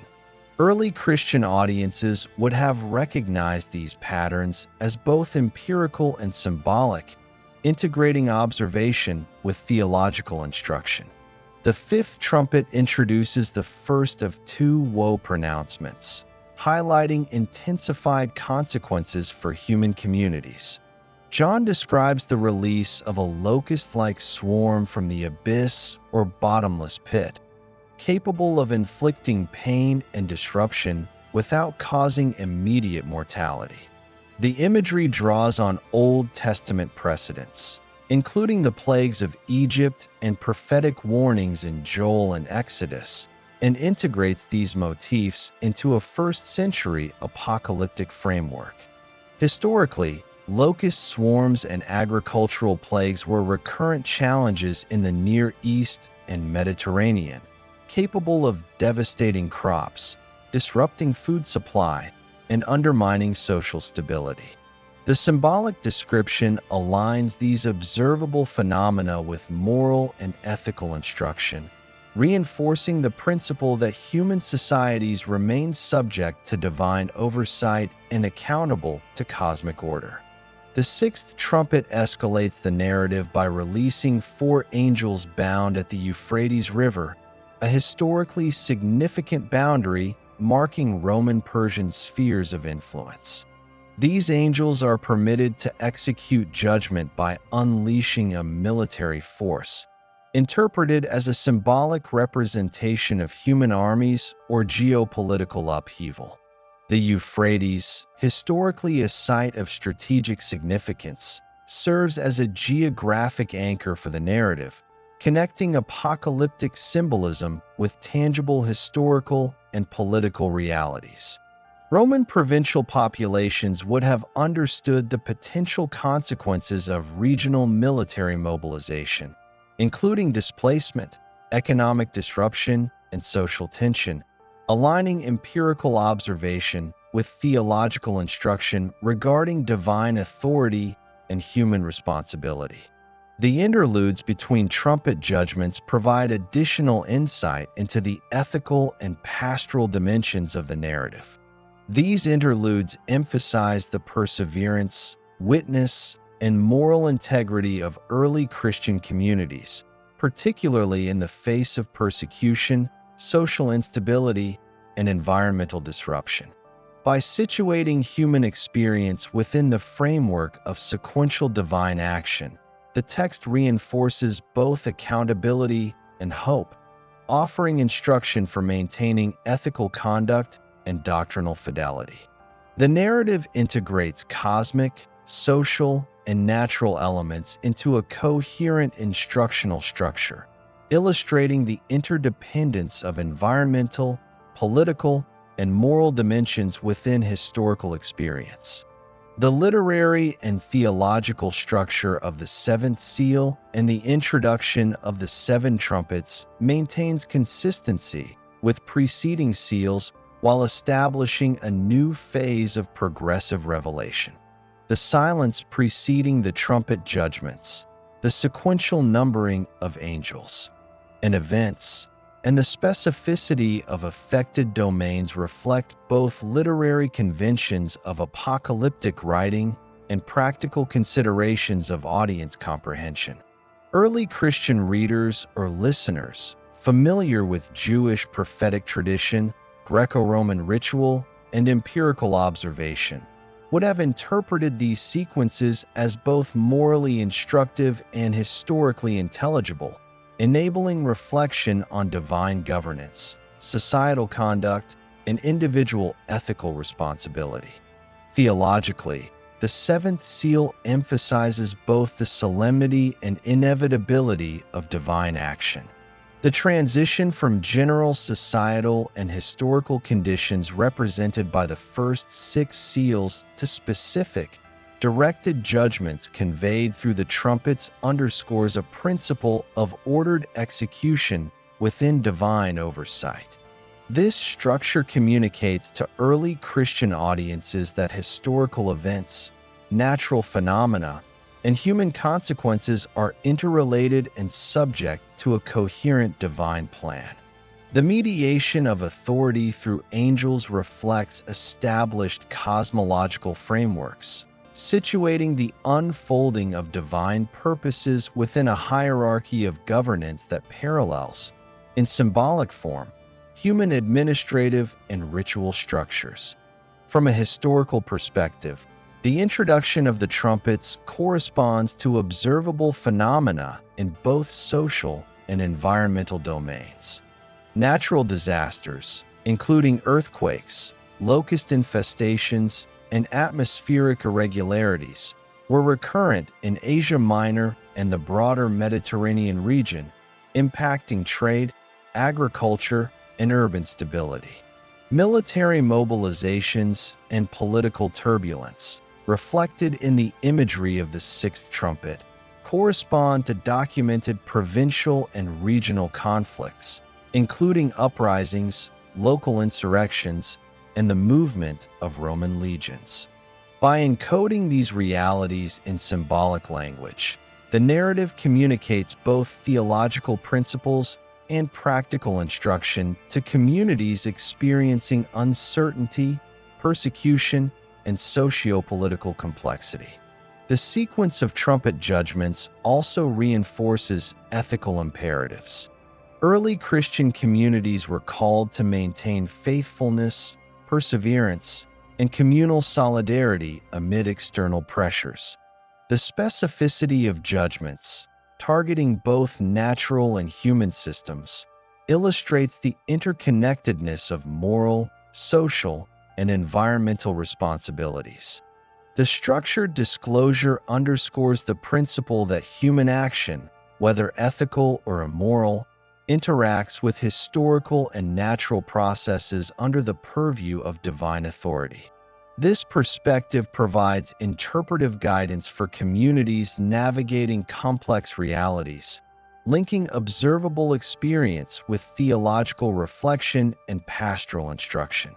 The narrative employs symbolic numerology, consistent with preceding seals.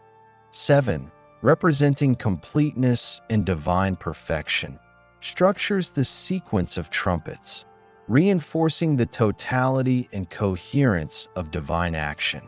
The seven angels function as intermediaries, executing judgment within a clearly defined hierarchy. This structure mirrors both cosmic and human governance models, providing audiences with a framework for understanding sequential causality, accountability, and integration of symbolism, observable phenomena, and historical context enables early Christian communities to interpret the text as both instructive and credible, bridging visionary content with lived experience. In terms of continuity, the seventh seal and the subsequent trumpet judgments maintain narrative and thematic links with prior seals. The initial horsemen established patterns of societal disruption, warfare, economic instability, and mortality, which are now elaborated and intensified through specific trumpet events. This progression from generalized to targeted disclosure reflects both literary design and theological intent, enabling readers to perceive a structured unfolding of divine oversight, historical consequence, and moral accountability. The interrelation of previous and current judgments establishes a comprehensive framework for understanding the trajectory of divine action and the implications for human communities within historical and social realities.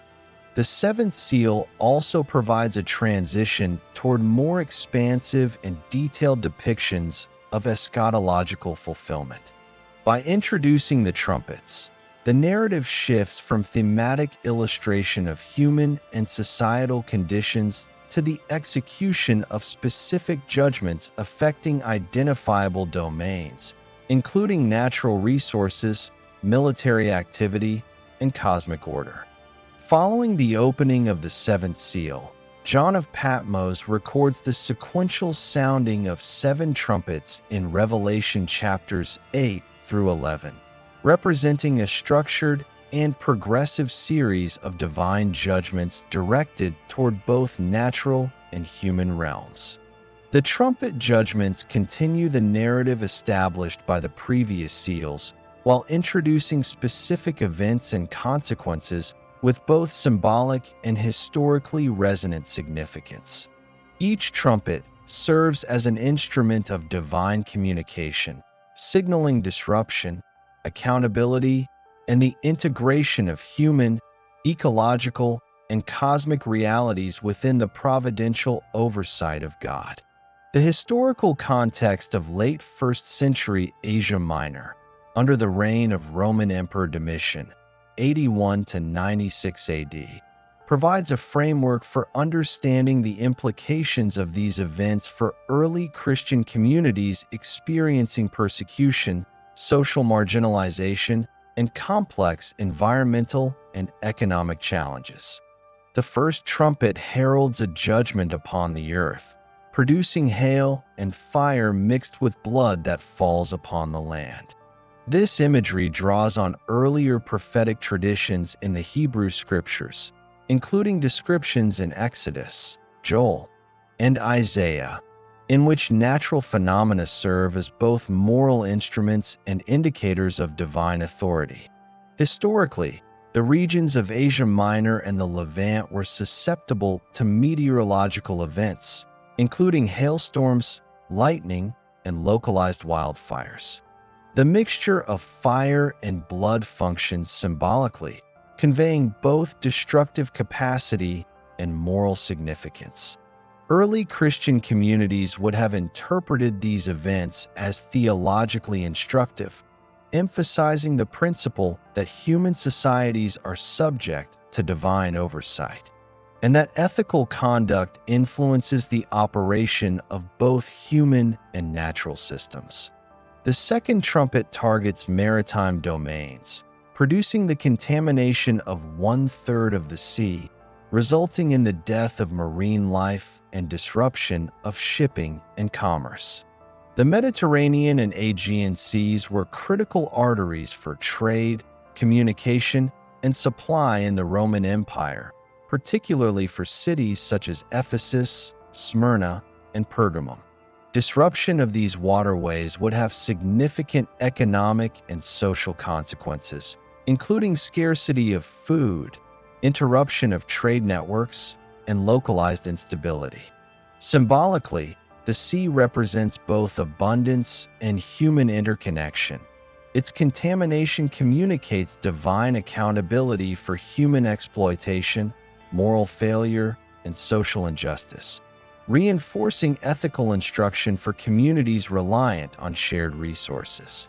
The third trumpet affects freshwater sources, including rivers and springs, which become bitter, rendering a portion of potable water unsuitable for human and animal consumption. This judgment emphasizes dependence on environmental stability and the necessity of responsible stewardship. Freshwater scarcity directly impacts urban life, agriculture, and livestock management, with historical parallels in Asia Minor and neighboring regions, where aqueducts, wells, and river systems were essential for survival. The bitterness of the water symbolizes both the consequences of human sin and the impartiality of divine justice, linking observable environmental challenges with theological interpretation.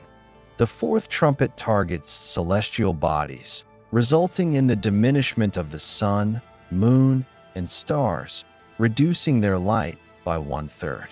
These events disrupt natural cycles essential for agriculture, navigation, and civil organization. Solar and lunar irregularities were historically observed and documented in both Jewish and Greco-Roman contexts, often interpreted as omens of social, political, or divine significance. In Revelation, these phenomena carry both empirical and symbolic meaning, representing moral disruption, societal instability, and the broader cosmic authority of God over creation. The audience of John's writings would recognize the interconnectedness of celestial events, human activity, and divine governance, interpreting disruptions as both literal and instructive for communal conduct. The fifth trumpet introduces the first woe, releasing a swarm of locust-like beings from the abyss, described as capable of inflicting pain without causing immediate death. The symbolism draws from Old Testament traditions, including plagues and prophetic warnings, while also reflecting historical agricultural challenges in the Mediterranean, where locust swarms periodically devastated crops and threatened food security. The creatures are described as having authority over human populations, emphasizing both the tangible consequences of ecological disruption and the ethical dimensions of communal responsibility. The locust's limitation to inflicting pain rather than mortality underscores the didactic purpose of the judgment, instructing communities in endurance, ethical reflection, and recognition of divine authority. The sixth trumpet, or second woe, involves the release of 4 angels bound at the Euphrates River, permitted to execute judgment upon human populations through a massive military-like force. The Euphrates, a historically significant geographic boundary, situates the narrative within a concrete geopolitical framework, connecting apocalyptic symbolism with observable historical realities.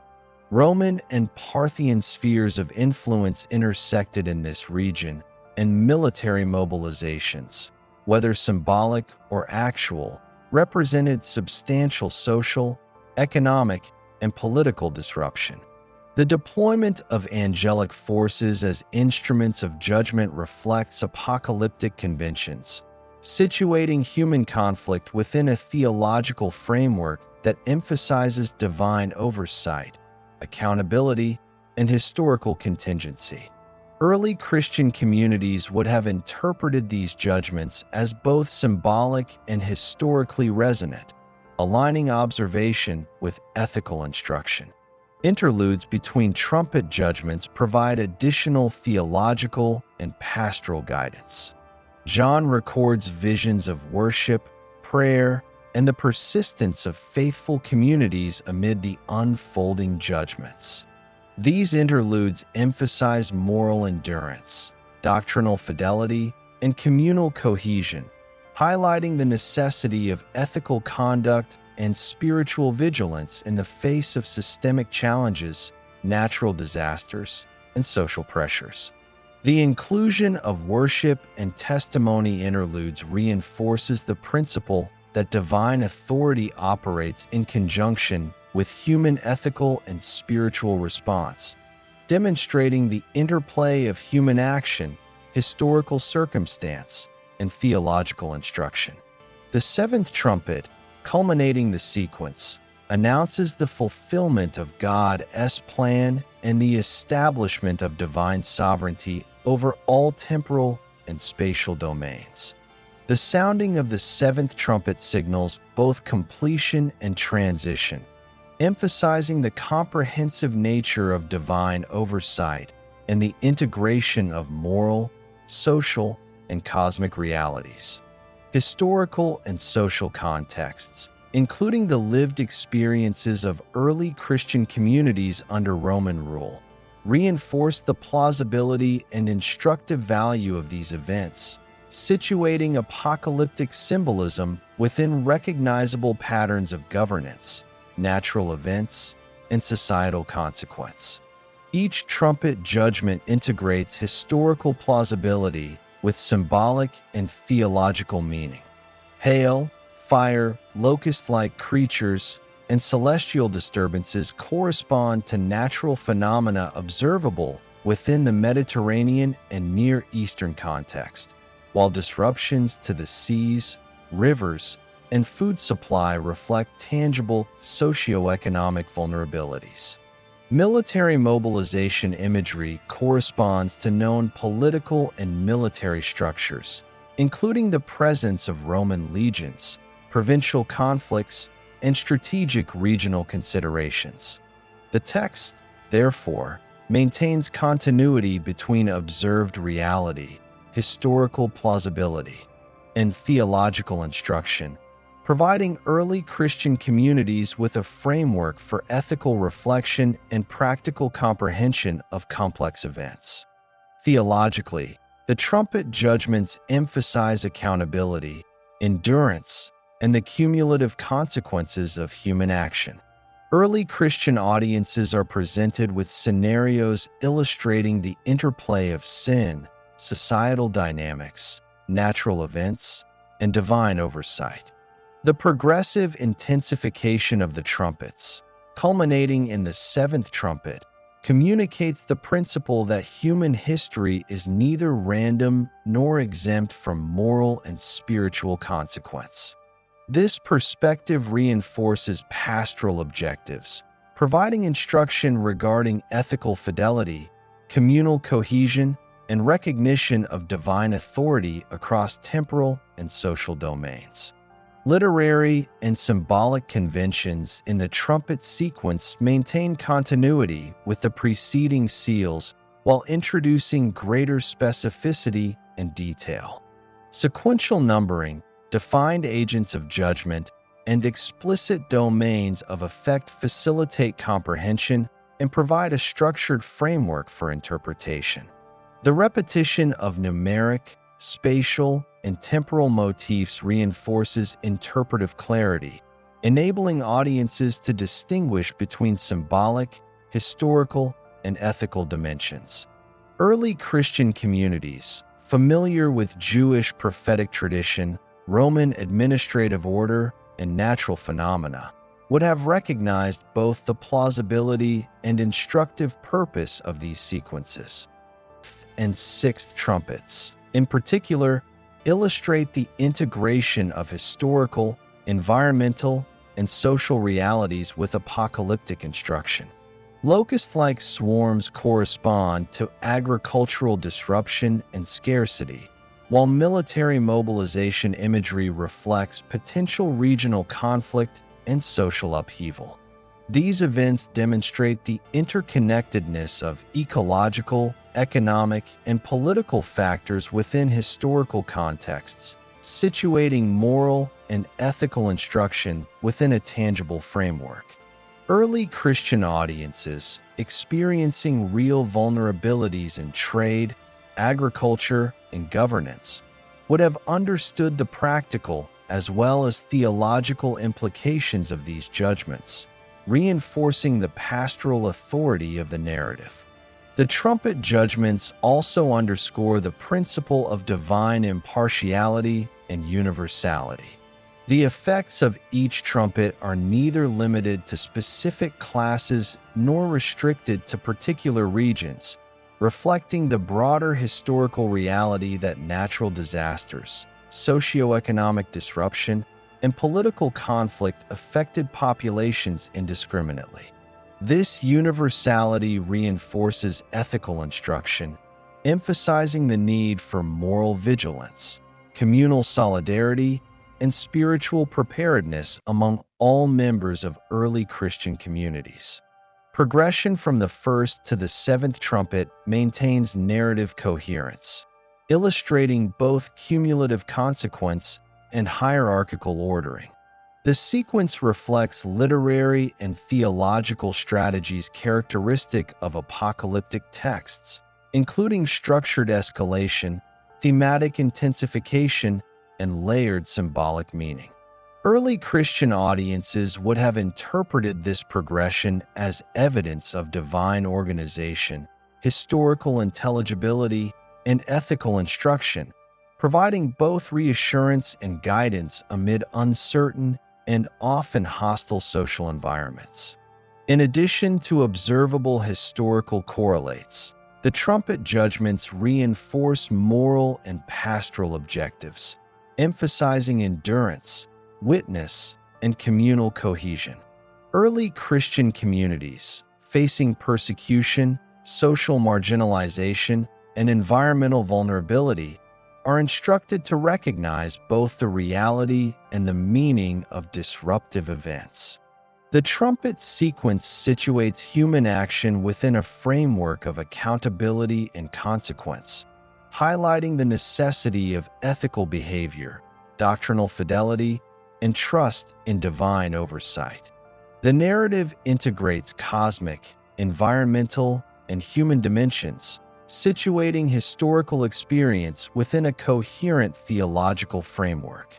Celestial and terrestrial disturbances, economic and social consequences, and military mobilization are presented in a manner that aligns with empirical observation, historical plausibility, and ethical instruction. This multidimensional approach enables early Christian communities to interpret events comprehensively, linking observation with theological reflection and pastoral guidance.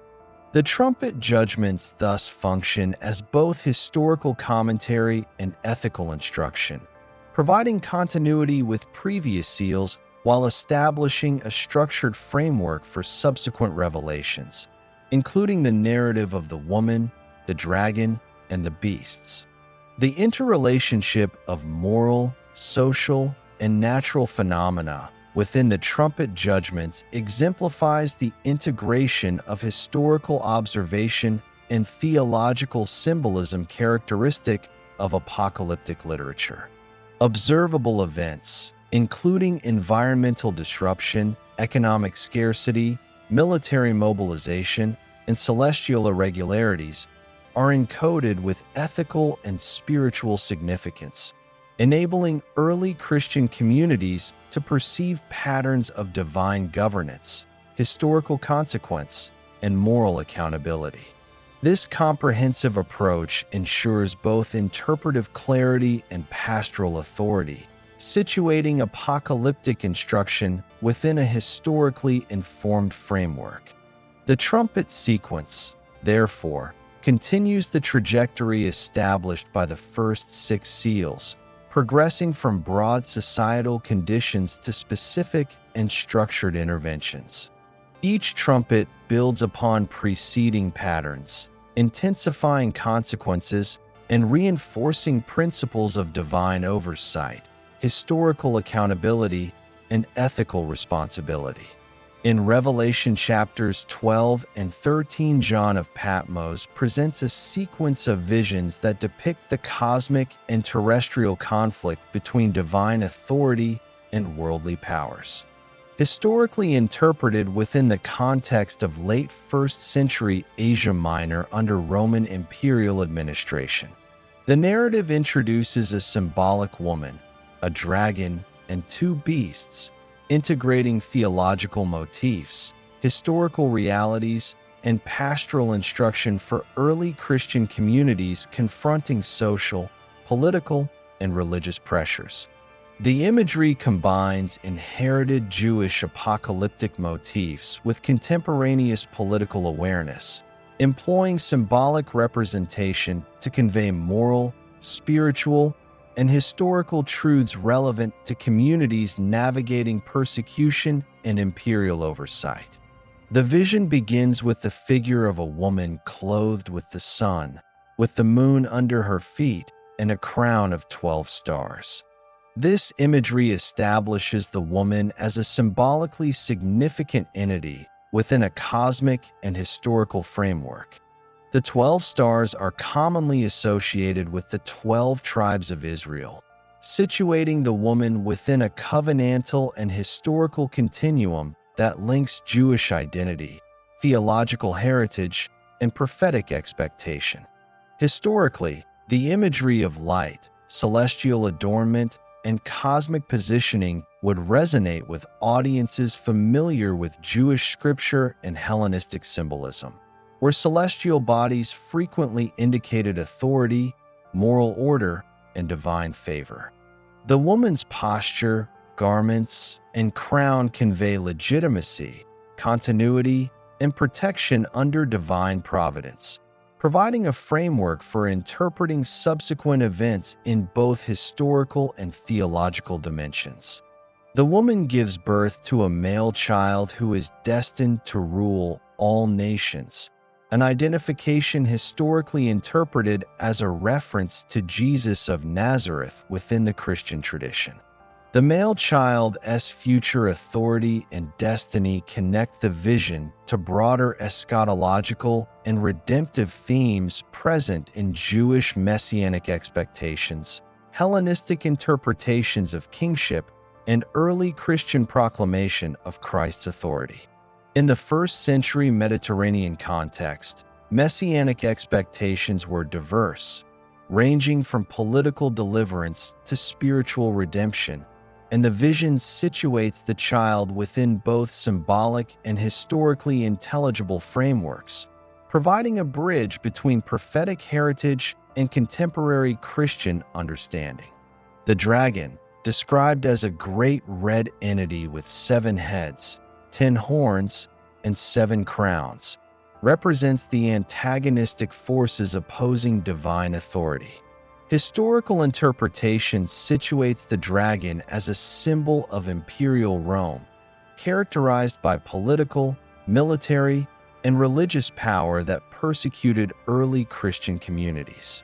The description of multiple heads and crowns aligns with Roman imperial iconography, including representations of consular authority, provincial domination, and military achievement, emphasizing the comprehensive nature of the empire's influence.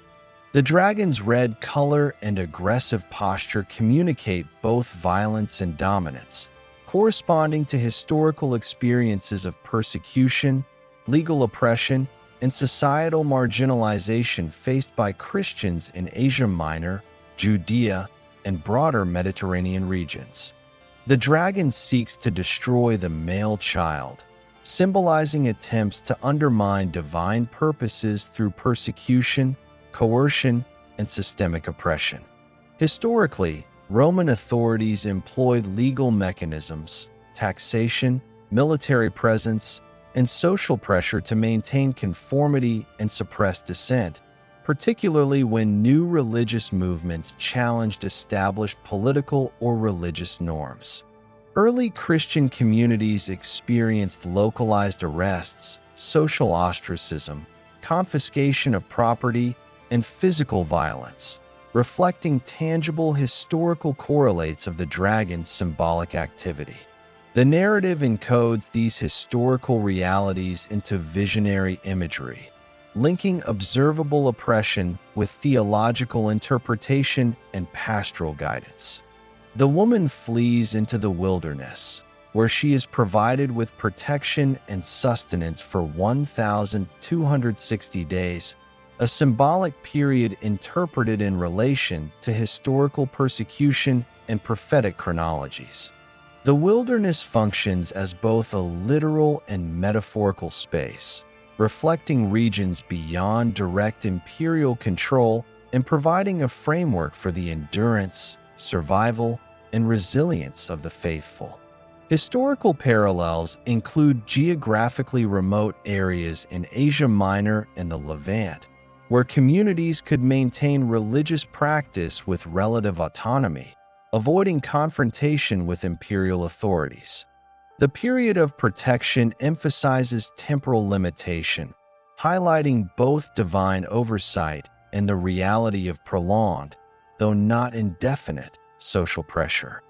Following the woman and dragon vision, John introduces two beasts, each functioning as a representation of distinct but interrelated forms of worldly authority. The first beast rises from the sea, described with multiple heads, horns, and authority over nations. Historically, this beast is widely interpreted as the Roman imperial power, embodying political, military, and administrative authority. Its dominion over nations reflects the empire's extensive territorial control, centralized governance, and legal enforcement mechanisms that structured social and economic life across the Mediterranean world. The beast's characteristics mirror observable historical structures, including regional governors, legions, taxation systems, and political hierarchies, providing early Christian communities with a symbolically intelligible representation of systemic oppression. The second beast emerges from the earth, distinguished by its symbolic, economic, and religious coercion. It exercises authority on behalf of the first beast, enforcing compliance through economic control, idol worship, and social pressure. Historically, this entity corresponds to local agents of imperial power, including provincial officials, economic intermediaries, and religious leaders who facilitated conformity to Roman civic religion.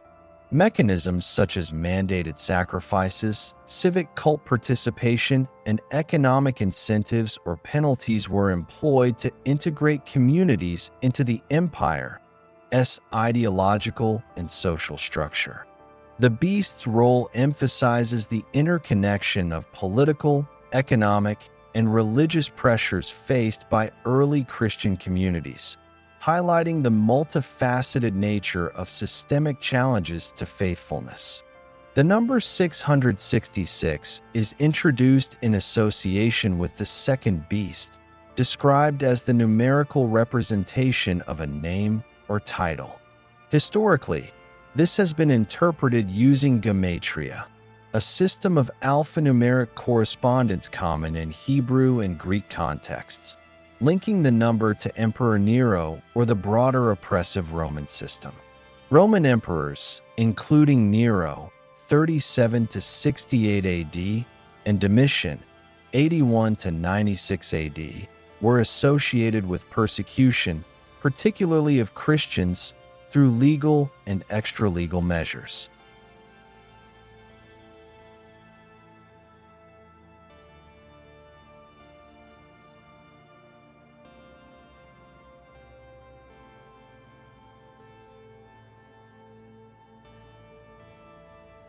The use of numeric symbolism allowed early Christian audiences to identify the sources of oppression without explicit political defiance, providing a coded critique intelligible to informed readers while minimizing immediate risk of retribution.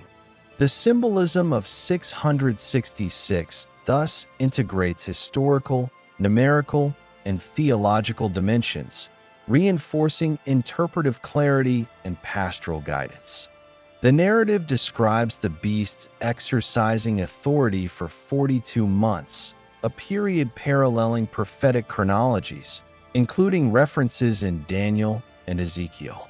Historically, This period may correspond to intervals of intensified persecution or socio-political instability, such as the late 1st century imperial administration of Domitian, during which Christians faced restrictions, arrests, and societal hostility.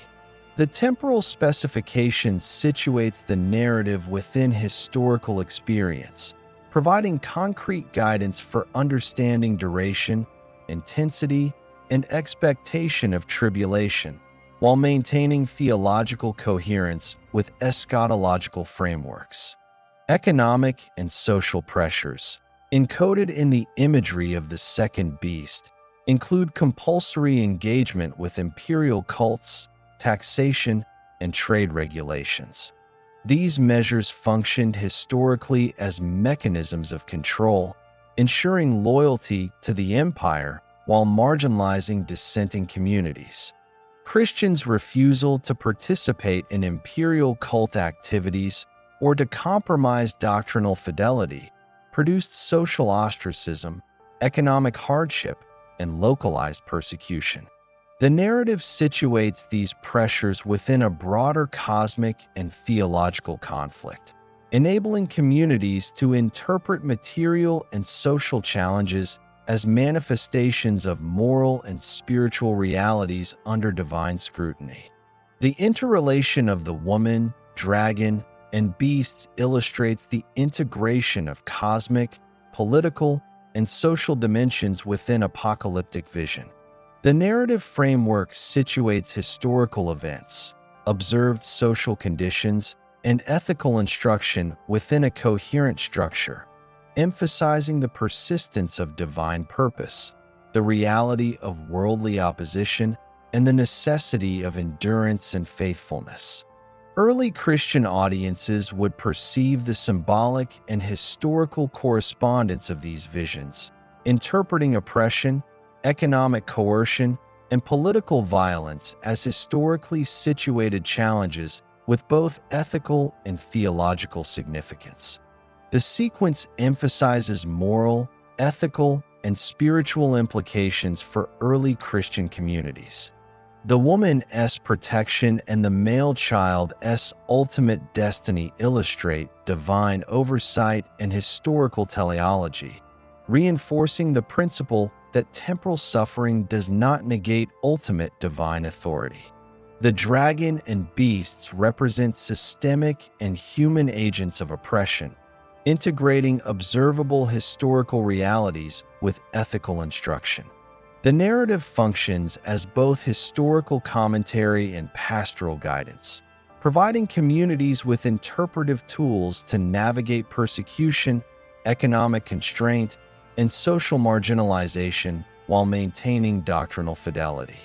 Celestial and geographic imagery, including the positioning of the woman, the wilderness refuge, and the Euphrates-linked angelic authority, aligns with historical knowledge of geography, climate, and strategic territories in Asia Minor and the broader Near East. These elements reinforce historical intelligibility, situating symbolic and theological concepts within empirically recognizable frameworks. The integration of geographic specificity with moral and theological instruction exemplifies the historical documentary character of the text, ensuring that early Christian audiences could perceive continuity between visionary narrative, historical experience, and ethical imperative. Early Christian communities faced tangible consequences for nonconformity, including restricted access to markets, fines, confiscation of property, and threats to personal safety. The narrative encodes these realities in symbolic language, translating observable pressures into moral and theological lessons, reinforcing endurance, ethical reflection, and trust in divine oversight. The integration of historical specificity with symbolic representation enables the audience to comprehend both empirical and spiritual. The fifth bowl produces darkness over the empire's central domains, symbolizing both spiritual and administrative disorientation. In a historical context, this can be associated with social confusion, political instability, and the psychological impact of oppressive governance, particularly in regions where Christians faced legal and social marginalization. The darkness functions as both a literal and figurative disruption, emphasizing the consequences of systemic injustice and the disorientation resulting from moral and social failure. For early Christian audiences, these judgments provided a lens to interpret ongoing persecution, administrative corruption, and societal instability within a coherent theological and historical framework. The sixth bowl prepares the Euphrates for the gathering of kings from the east, corresponding to historical references to military mobilization and geopolitical maneuvering along imperial borders. The Euphrates River, as a critical geographic and strategic boundary, situates the narrative within empirically recognizable space. Military campaigns, logistical mobilization, and territorial conflict were familiar features of first-century Roman and Parthian interactions, reflecting historical realities of empire, defense, and political negotiation. The symbolic representation of gathered forces underscores divine oversight of human political activity, connecting tangible historical events to ethical and pastoral instruction. The seventh bowl culminates the series of judgments, producing global upheaval through a combination of environmental, social, and cosmic disturbances. Earthquakes, widespread destruction of urban centers, and the destabilization of infrastructure function as historically intelligible representations of natural and human-induced crises. In the Roman provincial context, cities such as Ephesus, Smyrna, and Pergamum were susceptible to seismic activity, structural collapse, and social disruption, providing empirical grounding for the apocalyptic imagery. The culmination of the seventh bowl signifies both the finality and comprehensiveness of divine judgment, integrating observable historical realities with ethical and theological interpretation. Throughout the sequence, interludes emphasize communal endurance, worship, and the persistence of faithful testimony. Early Christian communities, facing persecution and marginalization, are instructed to interpret temporal suffering, environmental disruption, and social instability as both historically real and morally significant. The narrative demonstrates the interplay of human agency, systemic injustice, and divine oversight, illustrating that historical events are morally intelligible and theologically consequential. By situating the bowls within empirically recognizable patterns of disaster, social disruption, and ecological vulnerability, John provides early audiences with both interpretive clarity and pastoral guidance. The seven bowls function as a structured escalation of previous judgments, reinforcing thematic continuity with the seals and trumpets. Each bowl represents a domain of effect, including human health, natural resources, celestial influence, and social organization, providing a comprehensive view of historical, ethical, and spiritual accountability. The sequence underscores the universality of divine oversight, the interdependence of environmental and social systems, and the consequences of moral failure, integrating empirical observation with theological instruction.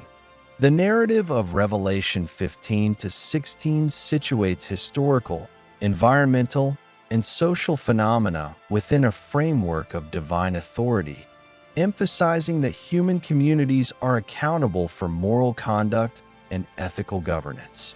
The integration of symbolic imagery with historical realities, including geographic specificity, resource management, and political oversight, enables early Christian audiences to perceive the correspondence between observable events and theological principles.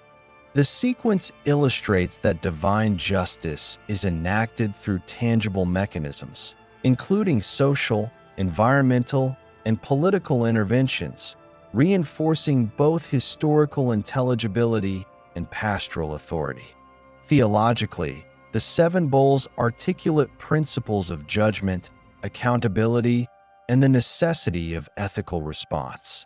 Early Christian audiences, encountering persecution, social pressure, and environmental vulnerability, are provided with a structured interpretive framework linking observable realities with moral and spiritual instruction. The narrative demonstrates that human history operates under divine oversight, and that societal, economic, and environmental disruptions are both empirically observable and morally intelligible. By aligning historical plausibility with symbolic representation, the text enables early communities to comprehend and navigate temporal challenges within a coherent theological framework. The interrelation of environmental disruption, social consequence, and divine intervention within the bowl sequence illustrates the integration of historical observation and theological symbolism characteristic of apocalyptic literature. Water contamination, disease, celestial phenomena, and earthquakes are presented as tangible events while simultaneously encoding moral, spiritual, and ethical instruction. Early Christian communities could interpret these sequences as providing both practical understanding of vulnerability and moral guidance, reinforcing the pastoral authority of the narrative. The cumulative impact of the seven bowls emphasizes historical continuity, progression, and comprehensive consequence. Each subsequent bowl builds upon previous judgments, intensifying effects while maintaining logical coherence. This progression mirrors historical processes in which natural, social, and political crises unfold sequentially and interactively. The narrative demonstrates that divine oversight manifests through structured and interpretable mechanisms, reinforcing the interdependence of empirical observation, historical understanding, and moral instruction. The bowls also emphasize accountability across social strata, geographic regions, and cultural contexts. Judgments affect both imperial authorities and common populations, reflecting the indiscriminate reach of systemic failure and the impartiality of divine oversight.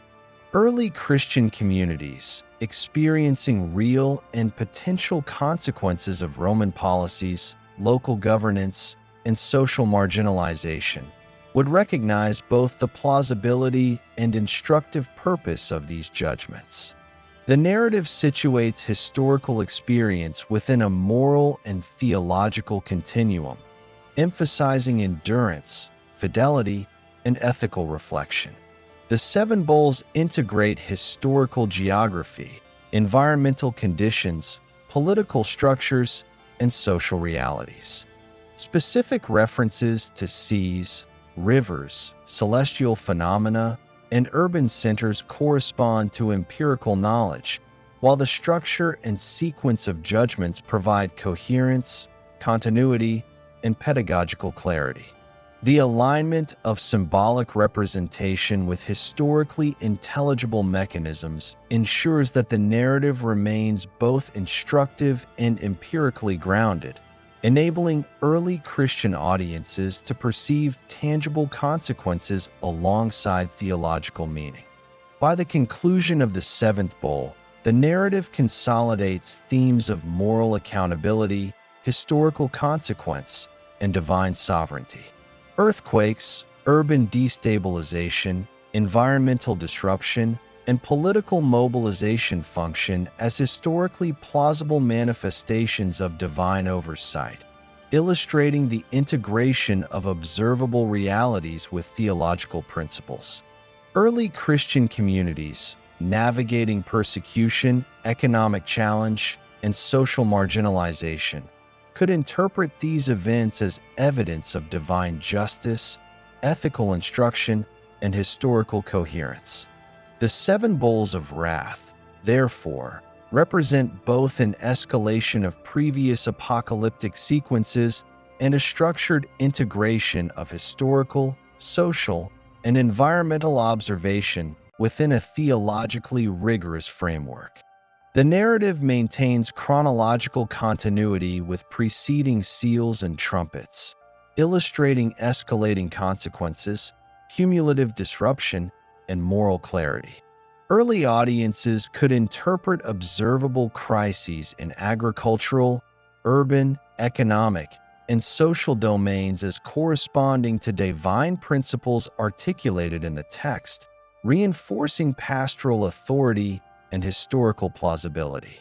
The structured escalation, domain-specific targeting, and interludes of worship and testimony ensure interpretive clarity, continuity, and alignment with empirical and historical knowledge. The seven bowls of wrath, as recorded by John, therefore, serve multiple historical, pastoral, and theological functions. They document the interaction of human conduct, environmental vulnerability, political authority, and divine oversight, reinforce ethical, doctrinal, and communal instruction, and situate apocalyptic vision within historically recognizable patterns of natural and social phenomena. By integrating symbolic representation with empirically intelligible realities, the narrative provides early Christian communities with both interpretive guidance and historical continuity, ensuring coherence, comprehensibility, and practical application within the lived context of late 1st century Asia Minor. In Revelation chapters 17 through 20, John of Patmos presents the culmination of the apocalyptic narrative through a vision of the fall of Babylon, the defeat of the beast and the false prophet, and the binding and ultimate judgment of Satan. These chapters continue the historical, moral, and theological trajectory established in prior sequences, situating the narrative within the context of late 1st century Roman imperial authority, the social and economic structures of the Mediterranean world, and the experiences of Christian communities in Asia Minor, Judea, and surrounding regions. The narrative employs symbolic imagery, chronological markers, and historical references to communicate both the temporal realities of human governance and the enduring principles of divine sovereignty, judgment, and restoration. The vision opens with a depiction of Babylon, characterized as a woman seated on a scarlet beast, arrayed in purple and scarlet, adorned with gold, precious stones, and pearls, and holding a golden cup filled with abominations and the impurities of her fornication. Historically, Babylon functions as a symbolic representation of imperial Rome, the principal political, economic, and religious power persecuting early Christians during Domitian's reign. The city's material splendor, wealth, and adornment correspond to the empirical reality of Rome as a center of commerce, governance, and monumental architecture, including temples, palaces, forums, and aqueducts. Purple and scarlet signify imperial authority, social prestige, and political dominance, while the golden cup represents the economic and moral corruption propagated through the empire's networks of trade, taxation, and civic cult enforcement. The scarlet beast upon which the woman sits is described with 7 heads and 10 horns, echoing the imagery of the beast in Revelation 13. Historically, the 7 heads are interpreted as successive emperors or dynastic stages of Roman rule, symbolizing continuity of imperial authority, administrative structure, and political influence. The 10 horns correspond to subordinate rulers, regional authorities, or legislative and military offices that exercise delegated power throughout the provinces. The interconnectedness of the woman and beast emphasizes the symbiotic relationship between political power, economic influence, and moral corruption, demonstrating how systemic authority can perpetuate oppression, idolatry, and societal compromise within historical contexts. John describes Babylon as drunk with the blood of the saints and the martyrs of Jesus, situating the narrative within observable historical phenomena. During the 1st century AD, Christians faced persecution from both Roman authorities and local populations loyal to civic cults and imperial directives. Persecution ranged from social ostracism, confiscation of property, forced labor, fines, and imprisonment to public execution and torture. Historical records, including references to localized trials, imperial correspondence, and contemporaneous accounts, corroborate the systemic nature of opposition faced by early Christian communities. The narrative frames these realities as ethically and theologically significant, illustrating the consequences of unchecked political, economic, and social power and the moral responsibility of communities and authorities. The angelic interpretation of the vision clarifies the symbolic identification of Babylon as a city of great influence, wealth, and corruption, which has dominion over kings and traders of the earth. Historically, Rome exercised hegemony over provincial rulers, economic actors, and regional authorities through taxation, military deployment, and civic administration. Trade networks connected distant provinces, allowing Rome to control commodities, cultural practices, and legal compliance. The identification of Babylon with these mechanisms enables early Christian audiences to comprehend the interplay of systemic power, moral corruption, and persecution in historical terms, situating theological interpretation alongside empirical observation. The narrative proceeds with the fall of Babylon, symbolized by the destruction of the woman and the cessation of her influence. Historically, this fall corresponds to the conceptual demise of oppressive systems and imperial hubris rather than a literal, contemporaneous destruction. It reflects the moral, political, and ethical consequences inherent in systems that rely on coercion, idolatry, and exploitation. The symbolic language conveys the eventual triumph of justice over systemic oppression, illustrating both the temporal vulnerability and ultimate accountability of political, economic, and religious powers opposed to divine principles. Following Babylon's fall, the narrative details the final cosmic conflict, including the defeat of the beast and the false prophet. The beast, representing imperial authority, and the false prophet, representing religious or ideological enforcement mechanisms aligned with that authority, are captured and thrown into the lake of fire. Historically, this corresponds to the recognition that oppressive human systems are temporal and subject to ultimate judgment. The text situates empirical observation of historical power structures within a moral and theological framework, reinforcing the continuity of divine oversight, accountability, and ethical consequence. The binding of Satan, depicted as being restrained for 1,000 years, introduces a temporal and symbolic marker for early Christian understanding of cosmic authority and historical trajectory. The 1,000 years, referred to as the millennium, has been interpreted as both a literal and figurative time frame, reflecting the interval of relative peace, the predominance of divine influence, and the endurance of faithful communities. Historically, This can be understood as the period during which Christian communities maintained spiritual integrity and communal cohesion despite ongoing social, economic, and political pressures. The restriction of Satan signifies the limitation of malign influence on human affairs, reinforcing the principle of divine sovereignty over temporal and moral systems. During the millennium, the faithful, including martyrs and persevering believers, are described as reigning with Christ, reflecting both spiritual and social dimensions of authority.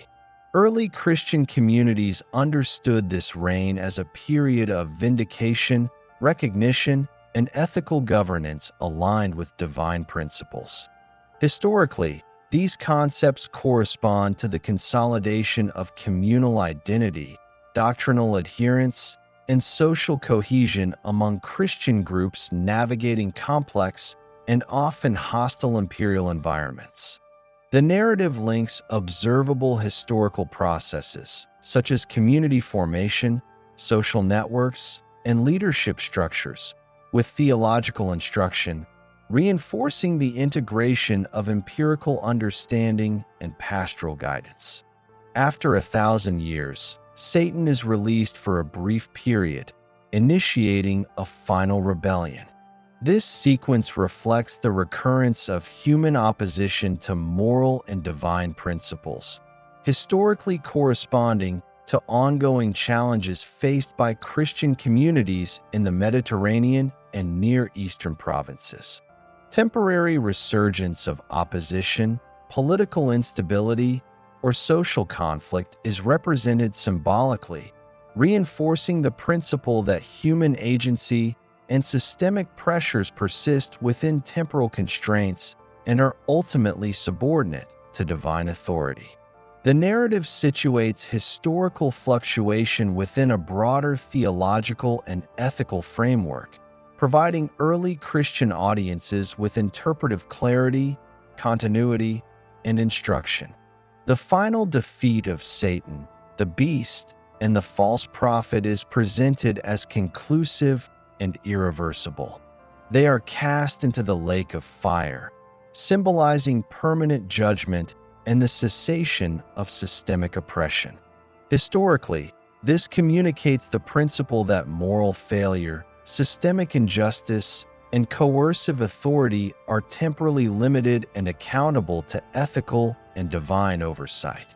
The depiction of finality reinforces the integrity of moral law, the consequences of historical actions, and the theological certainty of ultimate justice. Early Christian communities, confronting persecution and societal marginalization, would interpret this as both reassurance and ethical instruction, linking temporal experience with eschatological expectation. Throughout Revelation 17-20, the text situates observable historical realities, imperial authority, economic control, political coercion, and religious conformity within symbolic and moral frameworks. The fall of Babylon corresponds to the vulnerability of material and political power, while the defeat of cosmic antagonists illustrates the ultimate accountability of human institutions and moral agents. The narrative integrates chronology, geography, and political structures, ensuring historical intelligibility while maintaining theological coherence. Early audiences could identify correlations between Roman governance, provincial administration, economic exploitation, and the consequences depicted in the vision, situating the narrative within both immediate and eschatological contexts. The interrelation of social, economic, political, and moral dynamics underscores the historical plausibility of the narrative. Babylon's influence over kings and merchants reflects the economic networks and political hierarchies of the Roman Empire, including taxation, trade regulation, and urban administrative oversight. The symbolic destruction of Babylon and associated entities conveys ethical and theological principles while referencing historically observable mechanisms of power, control, and societal influence. The narrative links the microcosm of human behavior and communal experience with macrocosmic structures of authority, emphasizing the interdependence of empirical observation and moral interpretation. The narrative also situates environmental and urban realities within the context of divine judgment. Earthquakes, city destruction, and geographic destabilization correspond to historical vulnerabilities of Roman urban centers, particularly in Asia Minor and the Levant, which were subject to seismic activity, infrastructure challenges, and administrative fluctuations. These empirical realities are integrated into the symbolic sequence to reinforce both historical plausibility and theological meaning, illustrating the consequences of systemic oppression and moral failure. Early Christian communities would perceive these connections as reinforcing the coherence of divine justice, historical accountability, and ethical responsibility. The vision emphasizes chronological continuity, integrating the fall of Babylon, the defeat of the beast and false prophet, and the binding and judgment of Satan into a cohesive historical and theological sequence. The narrative situates events in a temporally intelligible framework, linking imperial hegemony, social disruption, and moral consequence. Historical awareness of Roman administration, provincial governance, and regional trade networks provides a contextual basis for interpreting the vision's symbolic content, while the theological emphasis ensures pastoral clarity and ethical instruction. The structure of Revelation 17 to 20 demonstrates systematic organization, sequential escalation, and thematic coherence. Each event, Babylon's fall, the capture of antagonistic entities, the binding and release of Satan, and final judgment, builds upon preceding elements, maintaining interpretive continuity and historical plausibility. Early Christian audiences, familiar with the empirical realities of Roman authority, social hierarchy, and regional conflict, would recognize both symbolic representation and historical correspondence, facilitating comprehension of ethical, theological, and communal imperatives. The narrative integrates moral, social, and historical instruction, emphasizing principles of accountability, perseverance, and doctrinal fidelity.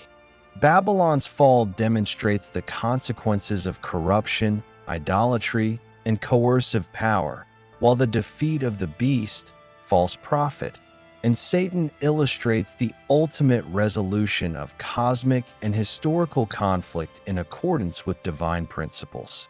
The sequence communicates to early Christian audiences that temporal suffering, persecution, and systemic oppression, while historically observable, are limited in scope and subordinate to ethical and theological oversight. Revelation 17 to 20 maintains a global perspective, encompassing imperial centers, provincial governance, economic networks, and cosmic principles. The narrative situates local historical experiences within a universal framework of divine oversight, ensuring both empirical intelligibility and pastoral applicability. Early Christian communities could interpret the vision as reflecting historical circumstances of oppression, economic control, and social marginalization, while deriving guidance for endurance, moral conduct, and communal cohesion. The integration of geographic, political, and economic realities with symbolic and theological content exemplifies a historically accurate and pastorally authoritative narrative.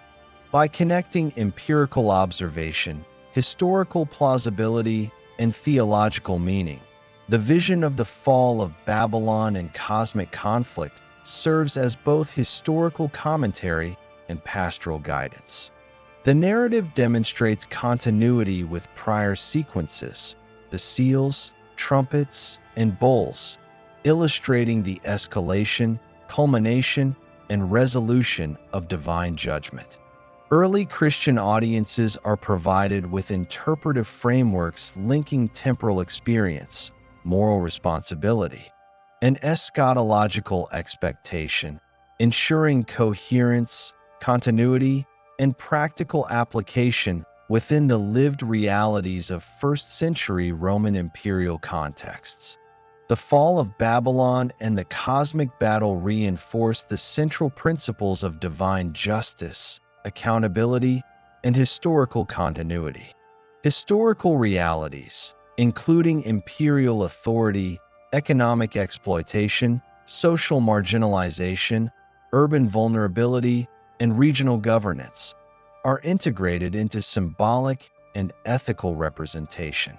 Early Christian communities could comprehend the temporal, moral, and cosmic significance of these events, situating experiential observation within coherent theological and pastoral frameworks. The sequence emphasizes that systemic oppression, political coercion, and moral corruption are temporally constrained and ethically accountable, establishing a foundation for endurance, doctrinal fidelity, and communal stability. The narrative's historical accuracy is maintained through references to Roman imperial structures, provincial administration, economic networks, and observable social realities. Babylon's symbolic depiction corresponds to Rome's material and political influence, while the beast, false prophet, and Satan represent historically intelligible forms of opposition to ethical and theological principles. Environmental and urban vulnerabilities, integrated into the sequence, further reinforce empirical plausibility. Chronological sequencing, thematic coherence, and ethical instruction ensure continuity with prior apocalyptic sections, preserving both historical intelligibility and pastoral authority. Revelation chapters 21 and 22 present the vision of the new heaven and new earth, as revealed to John of Patmos during his exile on Patmos in the late 1st century AD under Emperor Domitian. The narrative depicts the ultimate restoration of creation, the establishment of the New Jerusalem, and the full realization of divine presence and governance. These chapters provide a theological and historical framework for understanding the culmination of human and cosmic history, integrating the continuity of prior apocalyptic sequences, seals, trumpets, and bowls, with pastoral instruction, moral oversight, and historical plausibility. The text maintains chronological continuity, situating the events within an eschatological horizon while preserving empirical and historical intelligibility for early Christian audiences. The vision begins with the observation of a renewed creation, described as the former heaven and earth passing away. This conceptual renewal indicates the cessation of previous historical cycles characterized by oppression, persecution, and systemic moral failure, particularly within the Roman imperial context. The first heaven and first earth include all political, economic, and social structures previously affected by moral and cosmic judgment. Their passing symbolizes the transformation of human and cosmic history into a state aligned fully with divine principles. Historically, this serves to communicate both a conclusion to temporal struggles faced by early Christian communities and a conceptual framework for understanding the ultimate accountability of human institutions and natural systems. John describes the New Jerusalem as descending from God out of heaven, prepared as a bride adorned for her husband. The city functions as the locus of divine presence, moral order, and historical fulfillment. Its preparation from God indicates divine authorship and authority, situating the city within a historical theological framework where the culmination of creation is not merely conceptual but actively enacted within divine governance. The imagery of the bride corresponds to covenantal metaphors in Hebrew scripture, wherein the relationship between God and the people is formalized through covenantal fidelity, ethical conduct, and communal cohesion. For early Christian communities, this metaphor reinforced the ethical and pastoral significance of loyalty, endurance, and moral alignment. The New Jerusalem is described with precise measurements, including a square plan with equal length, width, and height of 12,000 stadia. The measurement conveys order, symmetry, and divine architectural authority, drawing on numerological symbolism common in Jewish and early Christian contexts. 12,000 stadia, approximately 2,200 kilometers per side, provides a conceptual scale that emphasizes both grandeur and completeness without requiring literal geographic interpretation. The number 12 recurs in biblical literature, representing completeness, covenantal authority, and the integration of 12 tribes and 12 apostles, situating the city as a historically and theologically coherent symbol of universal governance under divine authority. The city's walls are described as constructed of jasper, with foundations adorned with 12 precious stones. Historically, such precious stones were markers of wealth, permanence, and cultural recognition of value. The emphasis on structural integrity and beauty conveys both theological meaning and historical plausibility, integrating empirical awareness of architectural symbolism in antiquity with pastoral and moral instruction. Each stone corresponds to specific biblical references and carries significance in terms of covenantal fidelity, ethical integrity, and continuity with prior revelation. The 12 foundations align with the 12 apostles, reinforcing continuity between early Christian witness, historical expansion of the church, and divine oversight. The city's gates are described as 12 pearls, each gate inscribed with the name of one of the 12 tribes of Israel.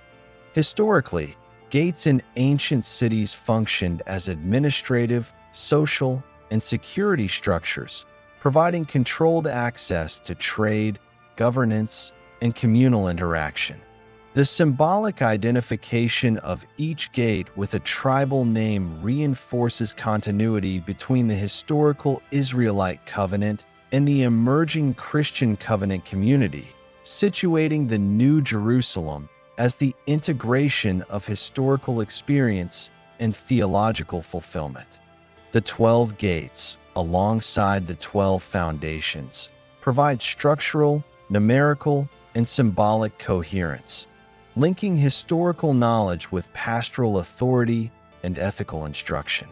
The New Jerusalem contains no temple, for the Lord God Almighty and the Lamb are its temple.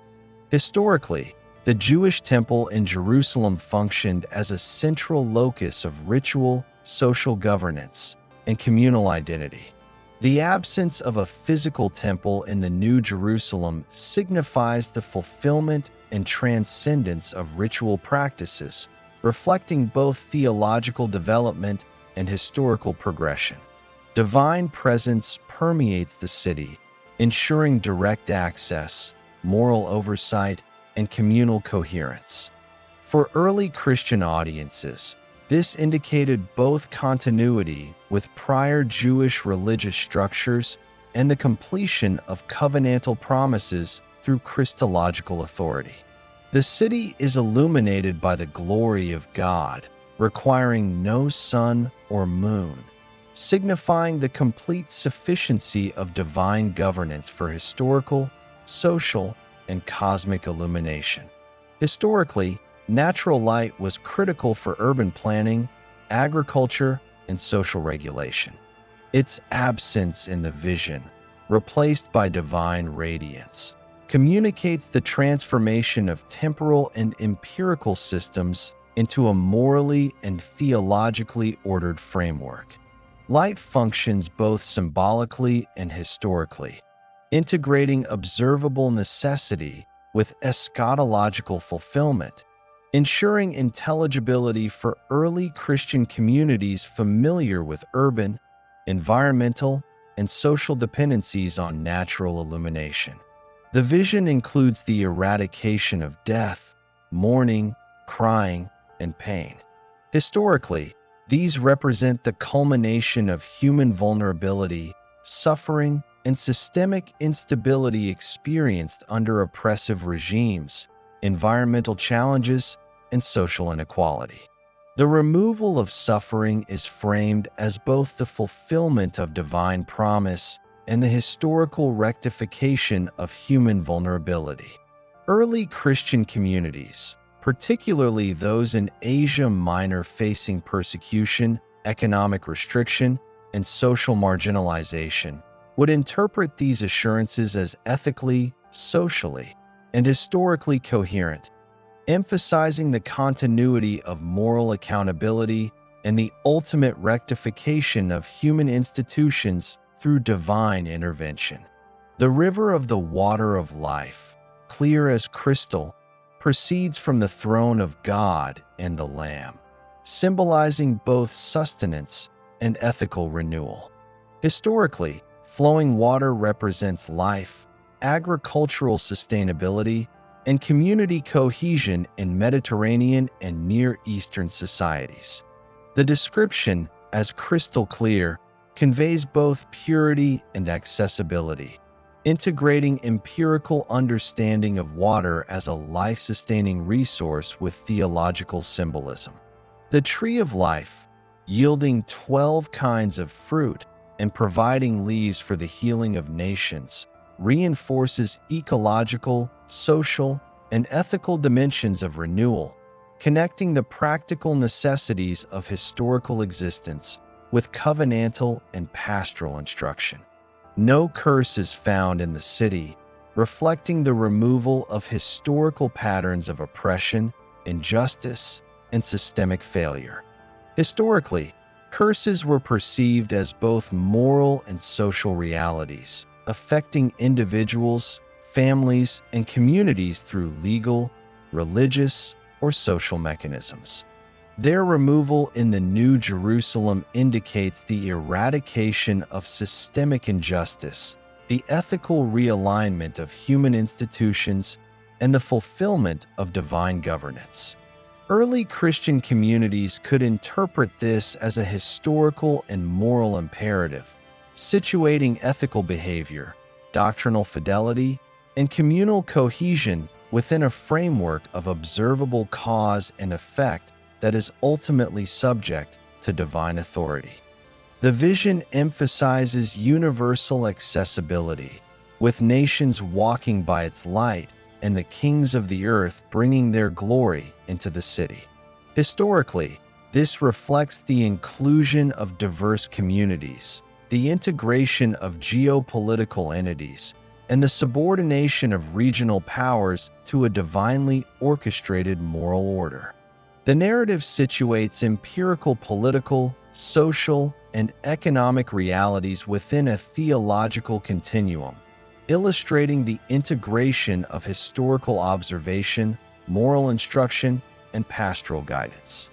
The accessibility of the city communicates ethical imperatives, historical intelligibility, and doctrinal coherence, providing early Christian audiences with a clear understanding of the moral and historical scope of divine governance. Revelation 22 further elaborates the functional and historical consequences of the New Jerusalem.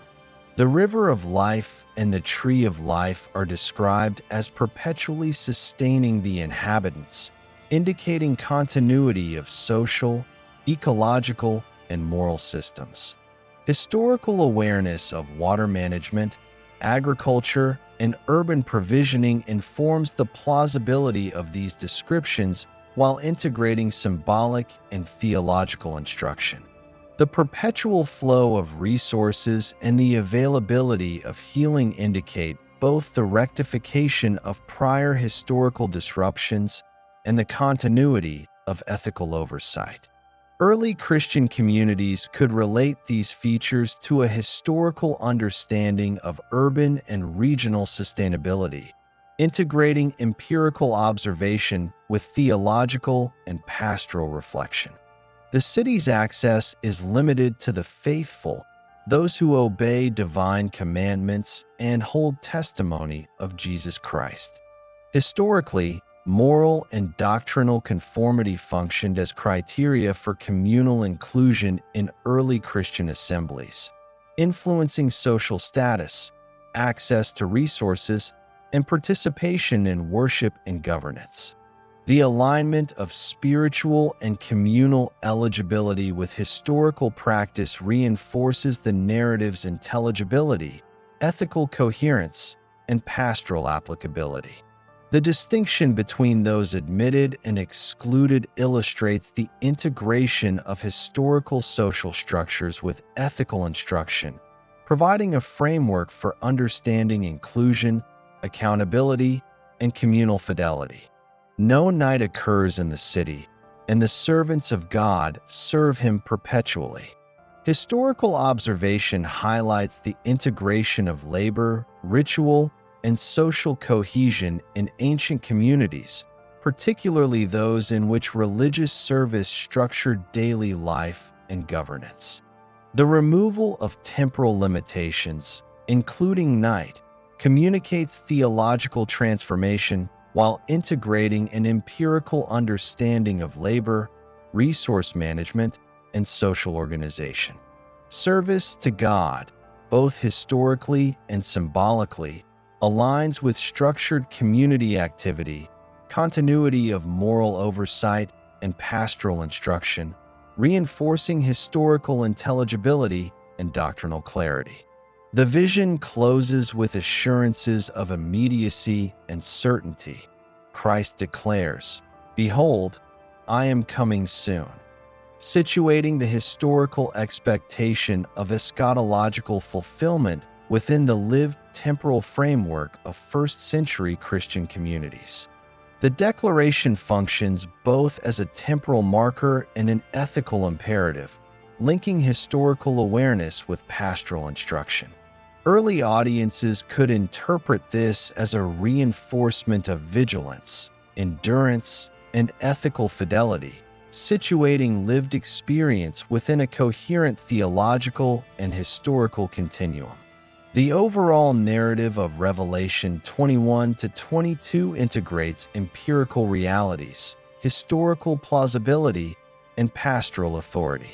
The new heaven and new earth, the descent of the New Jerusalem, the river and tree of life, and the eradication of suffering correspond to both observable historical knowledge and ethical instruction.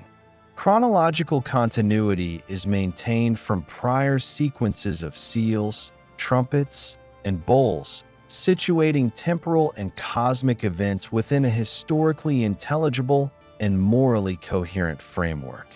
Early Christian communities could interpret these events as representing both ultimate historical fulfillment and ongoing pastoral guidance, linking empirical, ethical, and theological principles in a unified vision.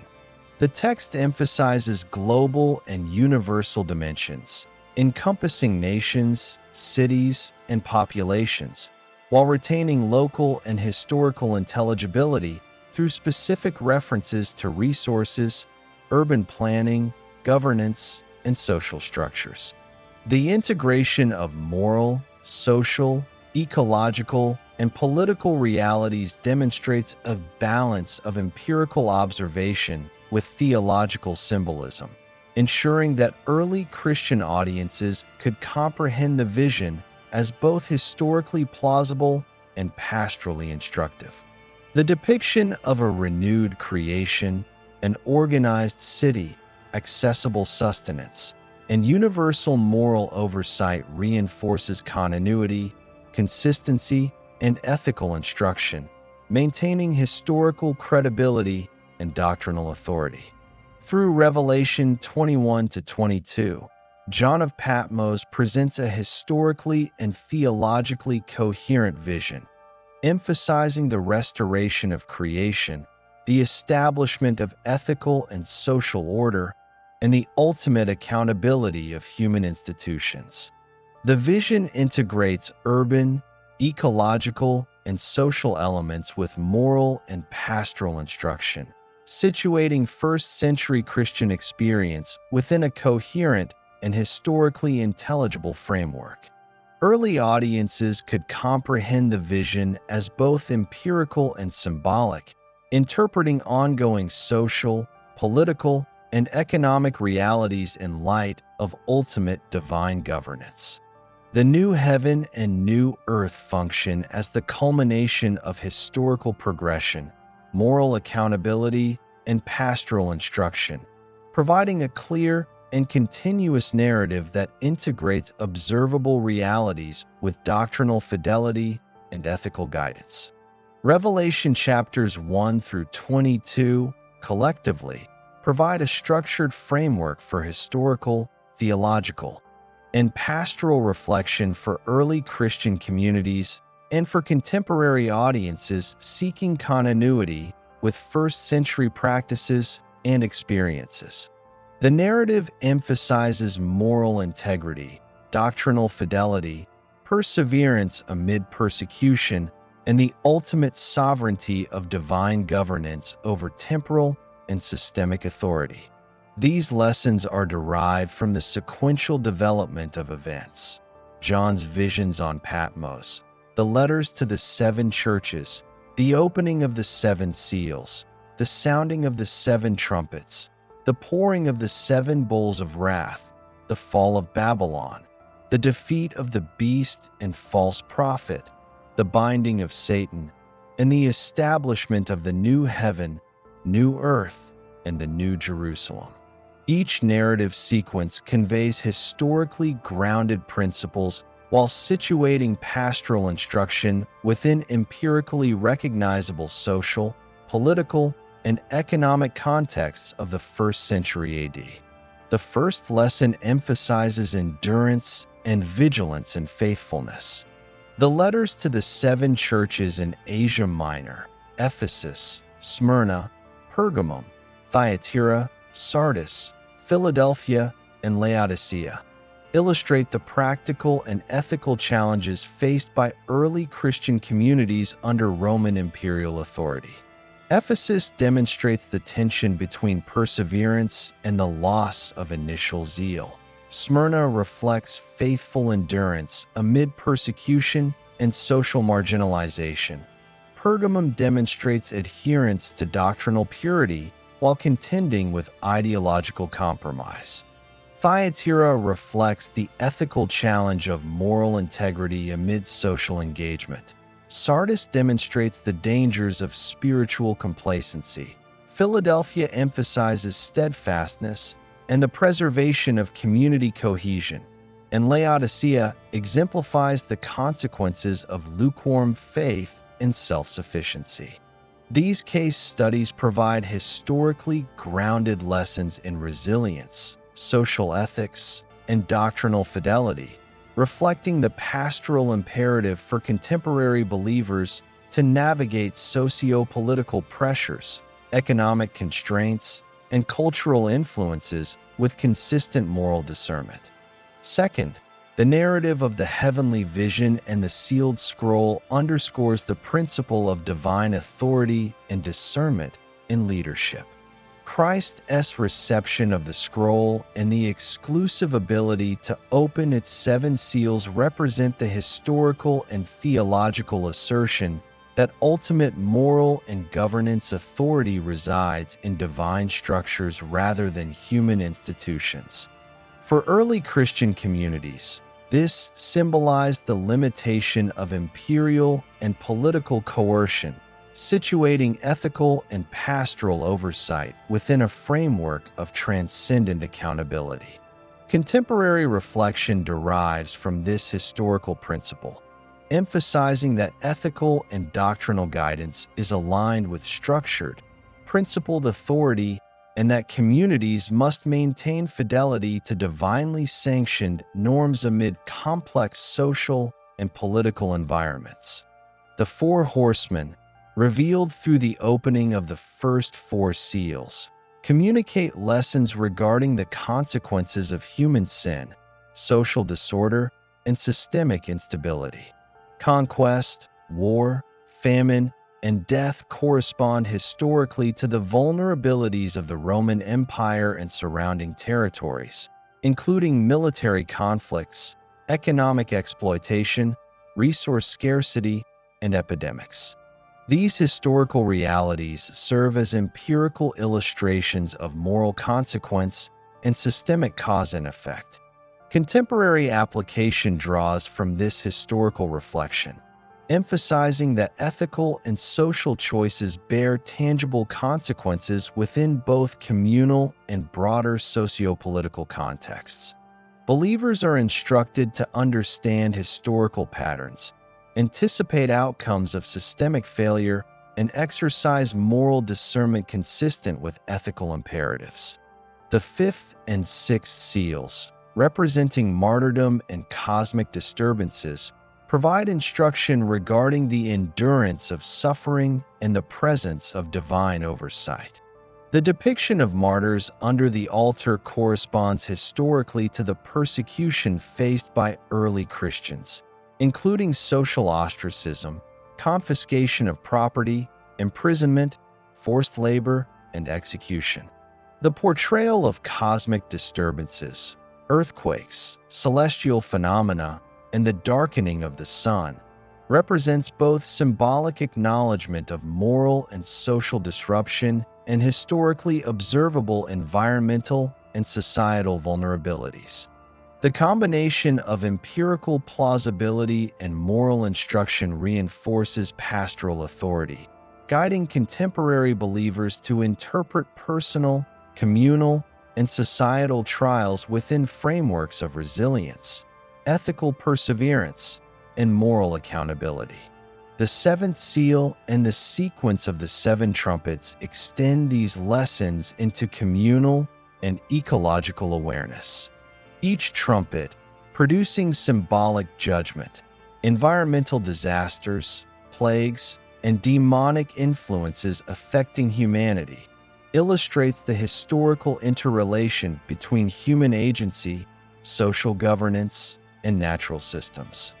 Early Christian communities, aware of localized famines, regional epidemics, and imperial coercion, could interpret these events as reflections of systemic consequences, moral responsibility, and divine oversight. Contemporary application involves understanding the integration of ecological, social, and ethical responsibility, emphasizing the historical continuity of human accountability within environmental and societal systems and reinforcing the necessity of conscientious ethical behavior. The woman, dragon, and beast narrative, as well as the introduction of the number 666, provides instruction on discernment, resistance to coercion, and ethical integrity amid systemic power structures. Historically, the dragon represents Satan as the embodiment of opposition to divine principles.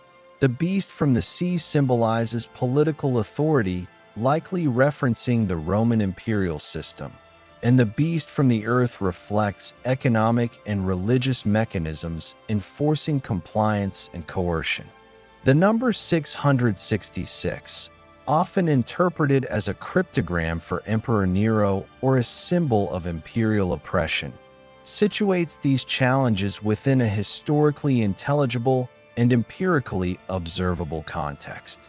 The lesson for contemporary believers emphasizes vigilance, critical analysis, and ethical engagement when confronting systemic pressures, whether political, economic, or ideological.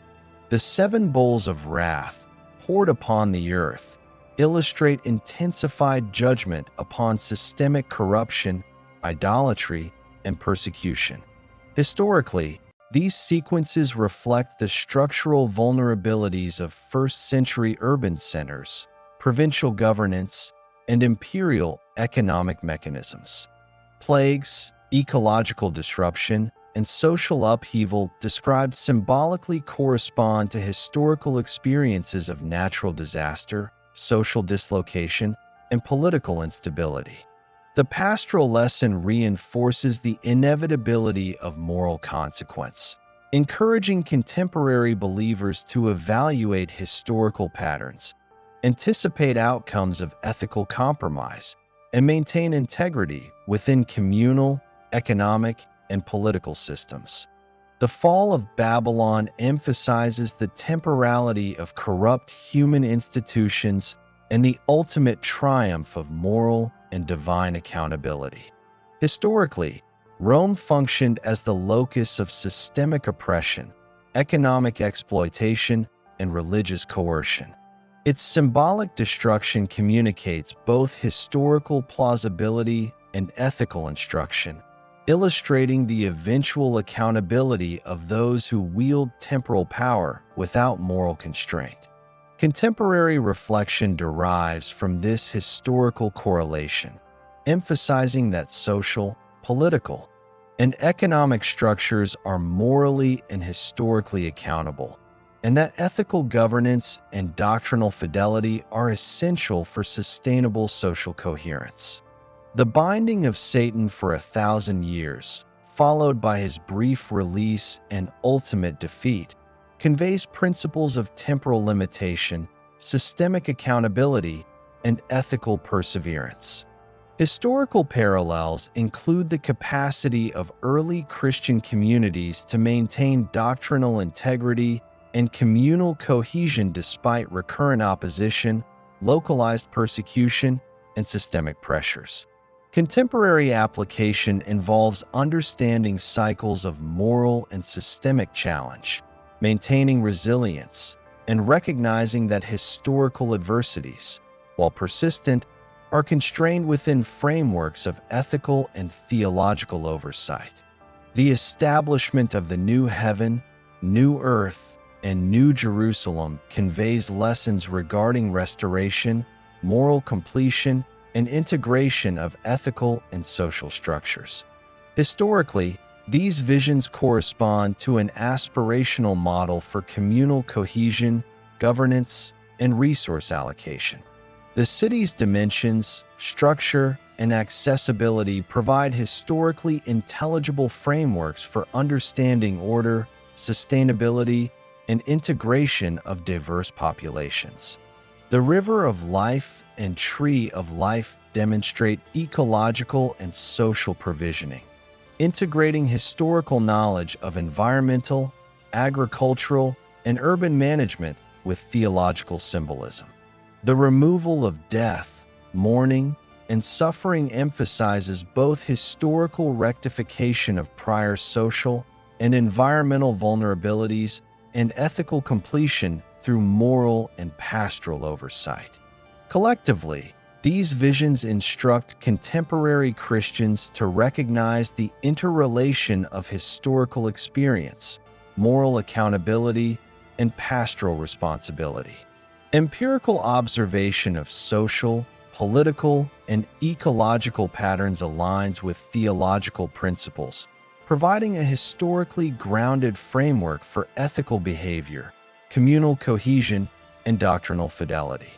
Early Christian communities' responses to persecution, societal marginalization, and systemic instability offer historically verifiable lessons in endurance, moral integrity, and communal organization.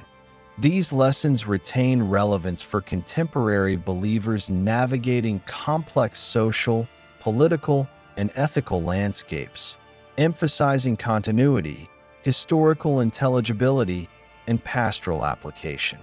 Reflection upon Revelation also encourages integration of ethical foresight, critical evaluation of systemic authority and resilience amid social, political, and environmental challenges. The historical plausibility of the narrative, grounded in Roman imperial governance, provincial administration, economic networks, environmental conditions, and social structures, ensures that contemporary application is informed by observable patterns and historical evidence. Pastoral instruction derived from these historical realities emphasizes ethical discernment, long-term planning, and the preservation of doctrinal integrity in the face of temporal pressures.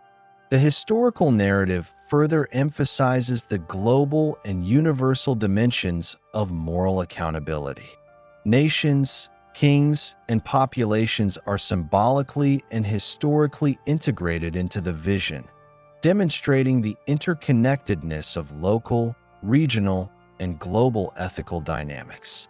Contemporary believers are instructed to recognize that moral decisions, communal cohesion, and doctrinal fidelity have implications beyond immediate environments, reflecting historically verifiable patterns of cause and effect within societies, economies, and political structures.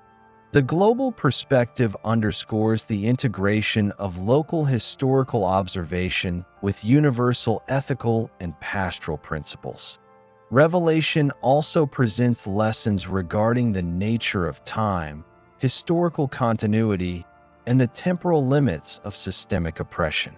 The sequential unfolding of seals, trumpets, bowls, the fall of Babylon, and the establishment of the New Jerusalem demonstrates the historical and moral consequences of human actions over extended periods. Early Christian audiences experienced these principles in the context of Roman imperial cycles, local persecution, and societal marginalization. Contemporary believers are instructed to recognize temporal patterns, anticipate systemic outcomes, and maintain moral and doctrinal integrity in alignment with historical precedent and pastoral guidance. The integration of environmental, social, political, and moral elements throughout Revelation provides a comprehensive historical and pastoral framework. Historical awareness of urban planning, resource distribution, provincial administration, trade networks, and social governance informs the plausibility of the narrative. Ethical and pastoral principles are reinforced through these observations, demonstrating that historical comprehension, moral discernment, and pastoral oversight are interdependent. Early Christian communities could integrate these lessons into community organization, ethical conduct, and spiritual formation, establishing patterns that remain relevant for contemporary applications of biblical instruction. In conclusion, the lessons of Revelation, as conveyed through sequential historical and symbolic narratives, provide comprehensive guidance for contemporary Christians. Endurance, vigilance, doctrinal fidelity, ethical discernment, social responsibility, and recognition of the limitations and accountability of human authority emerge as primary themes. Historical observables, including Roman imperial authority, provincial governance, economic networks, environmental conditions, and social structures, are integrated with theological and pastoral instruction to ensure both empirical intelligibility and ethical application. Contemporary believers are thus instructed to interpret Revelation not only as a symbolic or visionary text, but as historically grounded, pastorally authoritative, and ethically prescriptive literature guiding and navigating temporal, social, political, and moral challenges in alignment with divine principles. The continuity from John's visions on Patmos through the letters, seals, trumpets, bowls, fall of Babylon, cosmic conflict, and establishment of the new heaven and new earth ensures that the historical trajectory is preserved, lessons are coherent, and pastoral authority is maintained. Early Christian experience, particularly within Roman imperial structures, provides empirical grounding for the narrative, ensuring plausibility, continuity, and instructive value. Contemporary believers can apply these lessons to historical awareness, ethical decision-making, communal organization, doctrinal fidelity, and resilience in the face of systemic, social, and moral challenges, preserving the relevance of Revelation as both a historical and pastoral resource. The final chapters of Revelation, comprising the closing narrative, emphasize the authority of Christ, the certainty of divine judgment, and the continuity of moral and pastoral instruction for both early Christian communities and subsequent generations. John of Patmos, while exiled on the island in the late 1st century AD under Emperor Domitian, records the summative statements and reaffirmations that frame the entirety of the Revelation. These statements consolidate the preceding sequences of letters, visions, and apocalyptic imagery, situating them within a historically intelligible and pastorally authoritative context. The narrative functions both as a historical record of early Christian expectation and as a prescriptive framework for ethical, doctrinal, and social continuity. The closing narrative begins with repeated affirmations of immediacy and certainty regarding Christ's return. Statements such as, "Behold, I am coming soon," occur multiple times, signaling continuity with prior prophetic and apocalyptic declarations. Historically, this served to anchor the eschatological expectation of early Christian communities, many of whom faced temporal pressures, social marginalization, and systemic persecution under Roman provincial governance. The insistence on imminence was not merely rhetorical, but functioned as pastoral reinforcement for disciplined community conduct, ethical fidelity, and adherence to doctrinal instruction. These declarations convey historical plausibility, situating 1st century Christian experience within observable temporal constraints and social realities, while reinforcing moral and spiritual vigilance. John records that Christ holds absolute authority over both temporal and cosmic domains, consolidating the earlier depictions of the Lamb as worthy to open the scroll and execute judgment. Historically, this assertion confronts the structures of Roman political, military, and economic authority, situating divine sovereignty above imperial systems. The narrative communicates that human institutions, despite empirical and systemic power, are subordinate to the ethical and judicial frameworks established by divine governance. Early Christian communities would interpret this as both a source of reassurance and a prescriptive imperative, guiding communal organization, resource allocation, and doctrinal enforcement in alignment with perceived divine authority. The narrative reiterates the principle of accountability for all individuals, communities, and institutions. The repeated affirmation that deeds, words, and fidelity are subject to judgment emphasizes historical and social plausibility by aligning moral conduct with observable social consequences and systemic oversight. Empirical patterns, including Roman legal enforcement, social stratification, and civic responsibility, provide historical coherence for the symbolic presentation of judgment. The narrative thus integrates historical realism with pastoral instruction, ensuring that ethical principles are grounded in observable social and institutional frameworks while maintaining theological consistency. The book includes multiple injunctions for obedience, vigilance, and ethical consistency, framed in a historically contextualized narrative. Instructions to maintain fidelity to the testimony of Jesus Christ, to uphold moral integrity, and to resist doctrinal compromise are directly linked to experiences faced by early Christians. Persecution, economic pressure, and ideological competition within pluralistic religious and social environments. Historical documentation of Roman provincial administration, including taxation, civic duties, and enforcement of loyalty to imperial cults, provides an empirically verifiable backdrop for understanding these pastoral directives. Contemporary application derives from the integration of historical observation with ethical instruction, demonstrating that obedience, vigilance, and doctrinal integrity are both historically grounded and theologically mandated.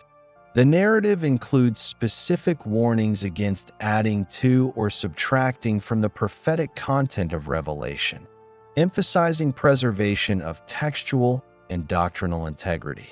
Historically, this reflects concerns about textual transmission, scriptural fidelity, and the potential for interpretive corruption in an era when manuscripts were manually copied and communities relied on oral instruction.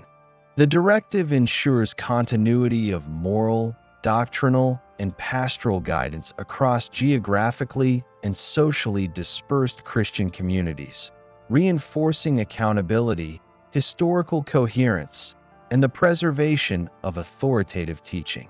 Christ is described as the Alpha and Omega, the beginning and the end, indicating the integration of historical and eschatological continuity. This conceptualization situates the first-century experience of early Christian communities within a broader temporal and moral framework, connecting historical origin, present trials, and ultimate fulfillment. The designation underscores both historical awareness and pastoral authority, reinforcing the notion that human history is situated within divine oversight, and that early Christian ethical and doctrinal conduct bears consequences extending into ultimate fulfillment. For contemporary audiences, this historical framing remains instructive, emphasizing temporal awareness, ethical vigilance, and doctrinal fidelity within observable social and institutional structures. John records a series of assurances and warnings that provide both ethical and historical instruction.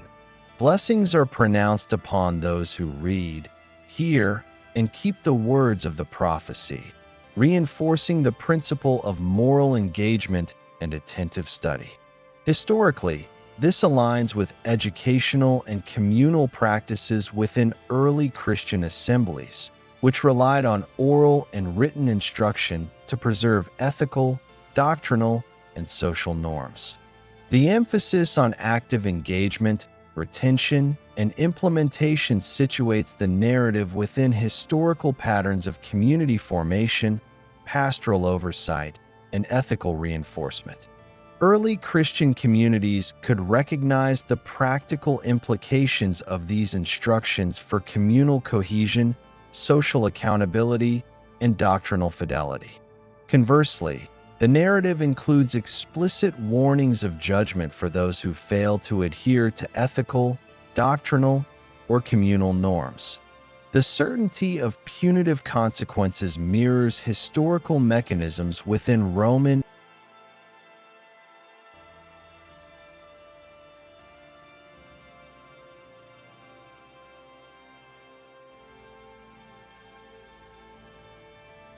By framing these consequences within a theological and historical context, the narrative integrates empirical observation with moral instruction, emphasizing historical plausibility and pastoral authority. The interrelation of ethical conduct, social responsibility, and divine judgment provides a coherent framework for understanding accountability across both temporal and eschatological dimensions. The narrative concludes with an affirmation of accessibility and inclusivity for the faithful. The promise of access to the water of life, the Tree of Life, and the New Jerusalem underscores historical continuity with prior apocalyptic sequences while reinforcing pastoral and ethical instruction. Historically, these symbols correlate with communal provisioning, social organization, and resource management in urban and rural settings, integrating empirical understanding of human needs with theological symbolism. Early Christian communities could interpret these assurances as both historically plausible and morally instructive, reinforcing continuity, accountability, and ethical responsibility within communal life. Throughout the closing narrative, the balance between warning and encouragement remains central. Historical pressures, including Roman imperial oversight, provincial taxation, and localized social discrimination, provide context for understanding the pastoral tone. Encouragement is framed within observable social and moral realities. Communities experiencing persecution, marginalization, or resource scarcity are instructed to maintain ethical conduct, doctrinal fidelity, and communal cohesion. Warnings address both systemic noncompliance and individual ethical failure, aligning historical awareness with theological and pastoral imperatives. This dual emphasis ensures that the narrative maintains historical plausibility, moral coherence, and ethical applicability across temporal and geographic contexts. The concluding instructions emphasize the necessity of readiness and ethical vigilance. The instruction to watch and to maintain preparedness aligns with historical experiences of early Christian communities subject to sporadic persecution, fluctuating imperial favor, and societal marginalization. Empirically observable patterns of governance, enforcement, and social interaction provide a historical framework for understanding these instructions. The practical implication for contemporary believers involves the maintenance of ethical, doctrinal, and communal integrity, informed by both historical precedent and theological principle. John concludes with repeated affirmation of the reliability of the message. The prophetic and apocalyptic vision is accurate, authoritative, and binding. Historical awareness of the processes of manuscript transmission, oral instruction, and community interpretation contextualizes this emphasis. Early Christian communities required assurances of textual integrity and doctrinal fidelity to sustain ethical and pastoral consistency. By reaffirming the certainty and authority of the revelation, John situates historical transmission, ethical instruction, and pastoral oversight within a coherent framework accessible to both immediate and subsequent audiences. The narrative maintains global and systemic awareness, integrating references to nations, cities, and communal populations. Historically, this reflects the geographical spread of Roman authority, the economic and political integration of provinces, and the social diversity of early Christian communities. Pastoral instruction derives from this historical framework, emphasizing moral discernment, doctrinal fidelity, and the ethical management of social and institutional resources. The closing chapters reinforce continuity with prior narrative sequences. The ethical, moral, and pastoral implications of the letters to the churches, the seals, trumpets, bowls, and the establishment of the new heaven and new earth are integrated into the final exhortations. Historical awareness, including Roman social structures, governance, and persecution patterns, remains central to the interpretive framework. Early Christian communities could perceive the continuity between historical experience and eschatological expectation, integrating empirical observation with moral and pastoral principles. The final affirmations regarding the authority of Christ, the certainty of divine judgment, the accessibility of salvation, and the integration of historical and ethical continuity serve as prescriptive guidance for both early and contemporary Christian communities. The narrative underscores the interplay between historical observables, moral consequence, and pastoral instruction, ensuring intelligibility, applicability, and coherence. Observers can recognize the interrelation between empirical patterns, social organization, ethical responsibility, and doctrinal fidelity, situating Revelation as both a historical and pastoral resource. The narrative also emphasizes the enduring applicability of ethical instruction. Observations regarding systemic oppression, social marginalization, and ideological coercion inform contemporary understanding of governance, resource management, and social responsibility. Early Christian communities' experience under Roman imperial structures provides historical precedent for the consequences of ethical failure and the practical implementation of moral guidance. Pastoral instruction, therefore, is grounded in historical reality, ethical principles, and doctrinal continuity, ensuring relevance across temporal, geographic, and social contexts. The repeated insistence on preparedness, fidelity, and adherence to ethical and doctrinal norms aligns historical experience with prophetic instruction. Communities are instructed to maintain ethical and doctrinal coherence despite external pressures, social disruption, or institutional instability. The historical plausibility of these instructions, grounded in the empirical observation of Roman administration, provincial governance, and social dynamics, reinforces the relevance and applicability of pastoral guidance. Ethical vigilance and doctrinal fidelity remain central principles, integrated with historical awareness and empirical observation.